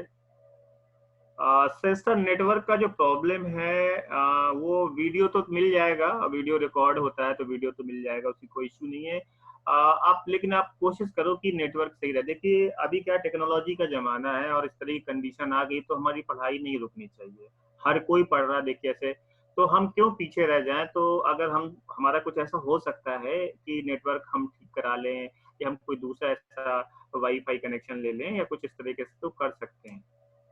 और वाईफाई कनेक्शन जब होता है तो ज़्यादा बेटर होता है पढ़ना, क्योंकि अब नीड के हिसाब से हमें करना होगा। ठीक है, तो थोड़ा सा आप भी अपने साइड की जो प्रॉब्लम है तो आप अपनी तरफ से करिए, और जो हम लोग कर सकते हैं हम अपनी साइड से करके हैं तो हम करेंगे। हम तो देखिए 24 आवर्स अवेलेबल है, आप कभी भी मैसेज कर सकते हैं, व्हाट्सएप कर सकते हैं, कोई डाउट है उसमें पोस्ट कर सकते हैं, फोटो खींचिए पोस्ट कर दीजिए, वॉइस भेज दीजिए, कैसे भी करके आप कर दीजिए, वो मैं देख लूंगा यहाँ पे। तो यहाँ पूछ रहे हैं मेगा कि सर जो जाइगोट बनता है फैलोपियन ट्यूब में, उसका फर्दर डेवलपमेंट ओविडक्ट में ही होता है। देखो, जो जाइगोट होता है सिंगल सेल होता है, फिर 2 सेल्ड, 4 सेल्ड, 8 सेल्ड, ऐसे बनते हुए ये जा रहा होता है आपके यूट्रस की तरफ, और फिर 16 स्टेज में पहुंचता है जिसको मारुला बोलते हैं, और फिर ये जाके इम्प्लांट होता है। तो ये बढ़ता भी रहता है आगे यूट्रस की तरफ और डेवलप भी होता रहता है, ठीक है। जो सेलुलर स्टेजेस होती हैं, जो मॉडुलर स्टेजेस इस तरह से डेवलप भी होता रहता है, वो भी हम आगे बताएंगे डेवलप कैसे हो रहा है।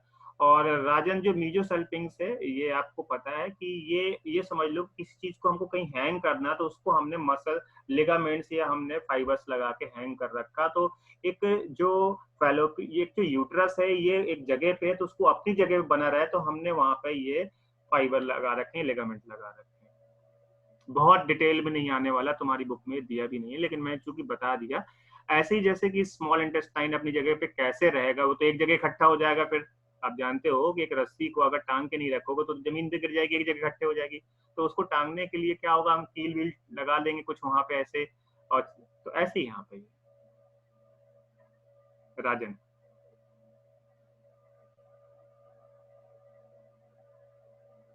ठीक है, तो ये बात समझ में आ गई। और एक चीज और भी है, जैसे कि बहुत कुछ टर्म्स नहीं समझ में आते हैं या बुक में नहीं दी हुई है, तो आप वो मुझे मैसेज कर सकते हैं। नंबर है सबका, सबके पास ना मेरा, तो उसमें व्हाट्सअप कर सकते हैं। टर्म की ये नहीं समझ में आ रहा क्वेश्चन, तो मैं उसमें फिगर भी भेज सकता हूँ आपको, और उसके बारे में टेक्स्ट भी भेज सकता हूँ, ठीक है ना। तो इसका कोई इशू नहीं है, ऐसे भी कर सकते हैं।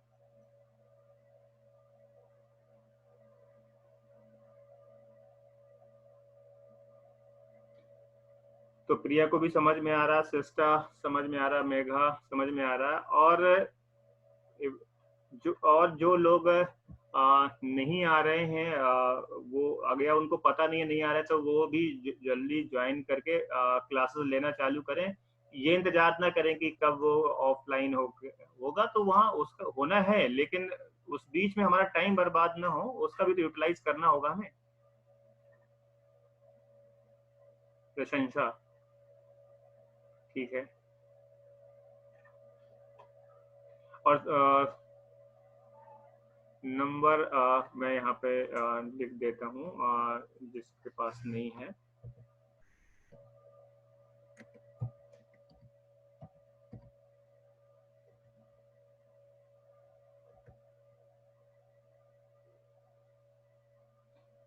मैं नंबर लिख देता हूँ।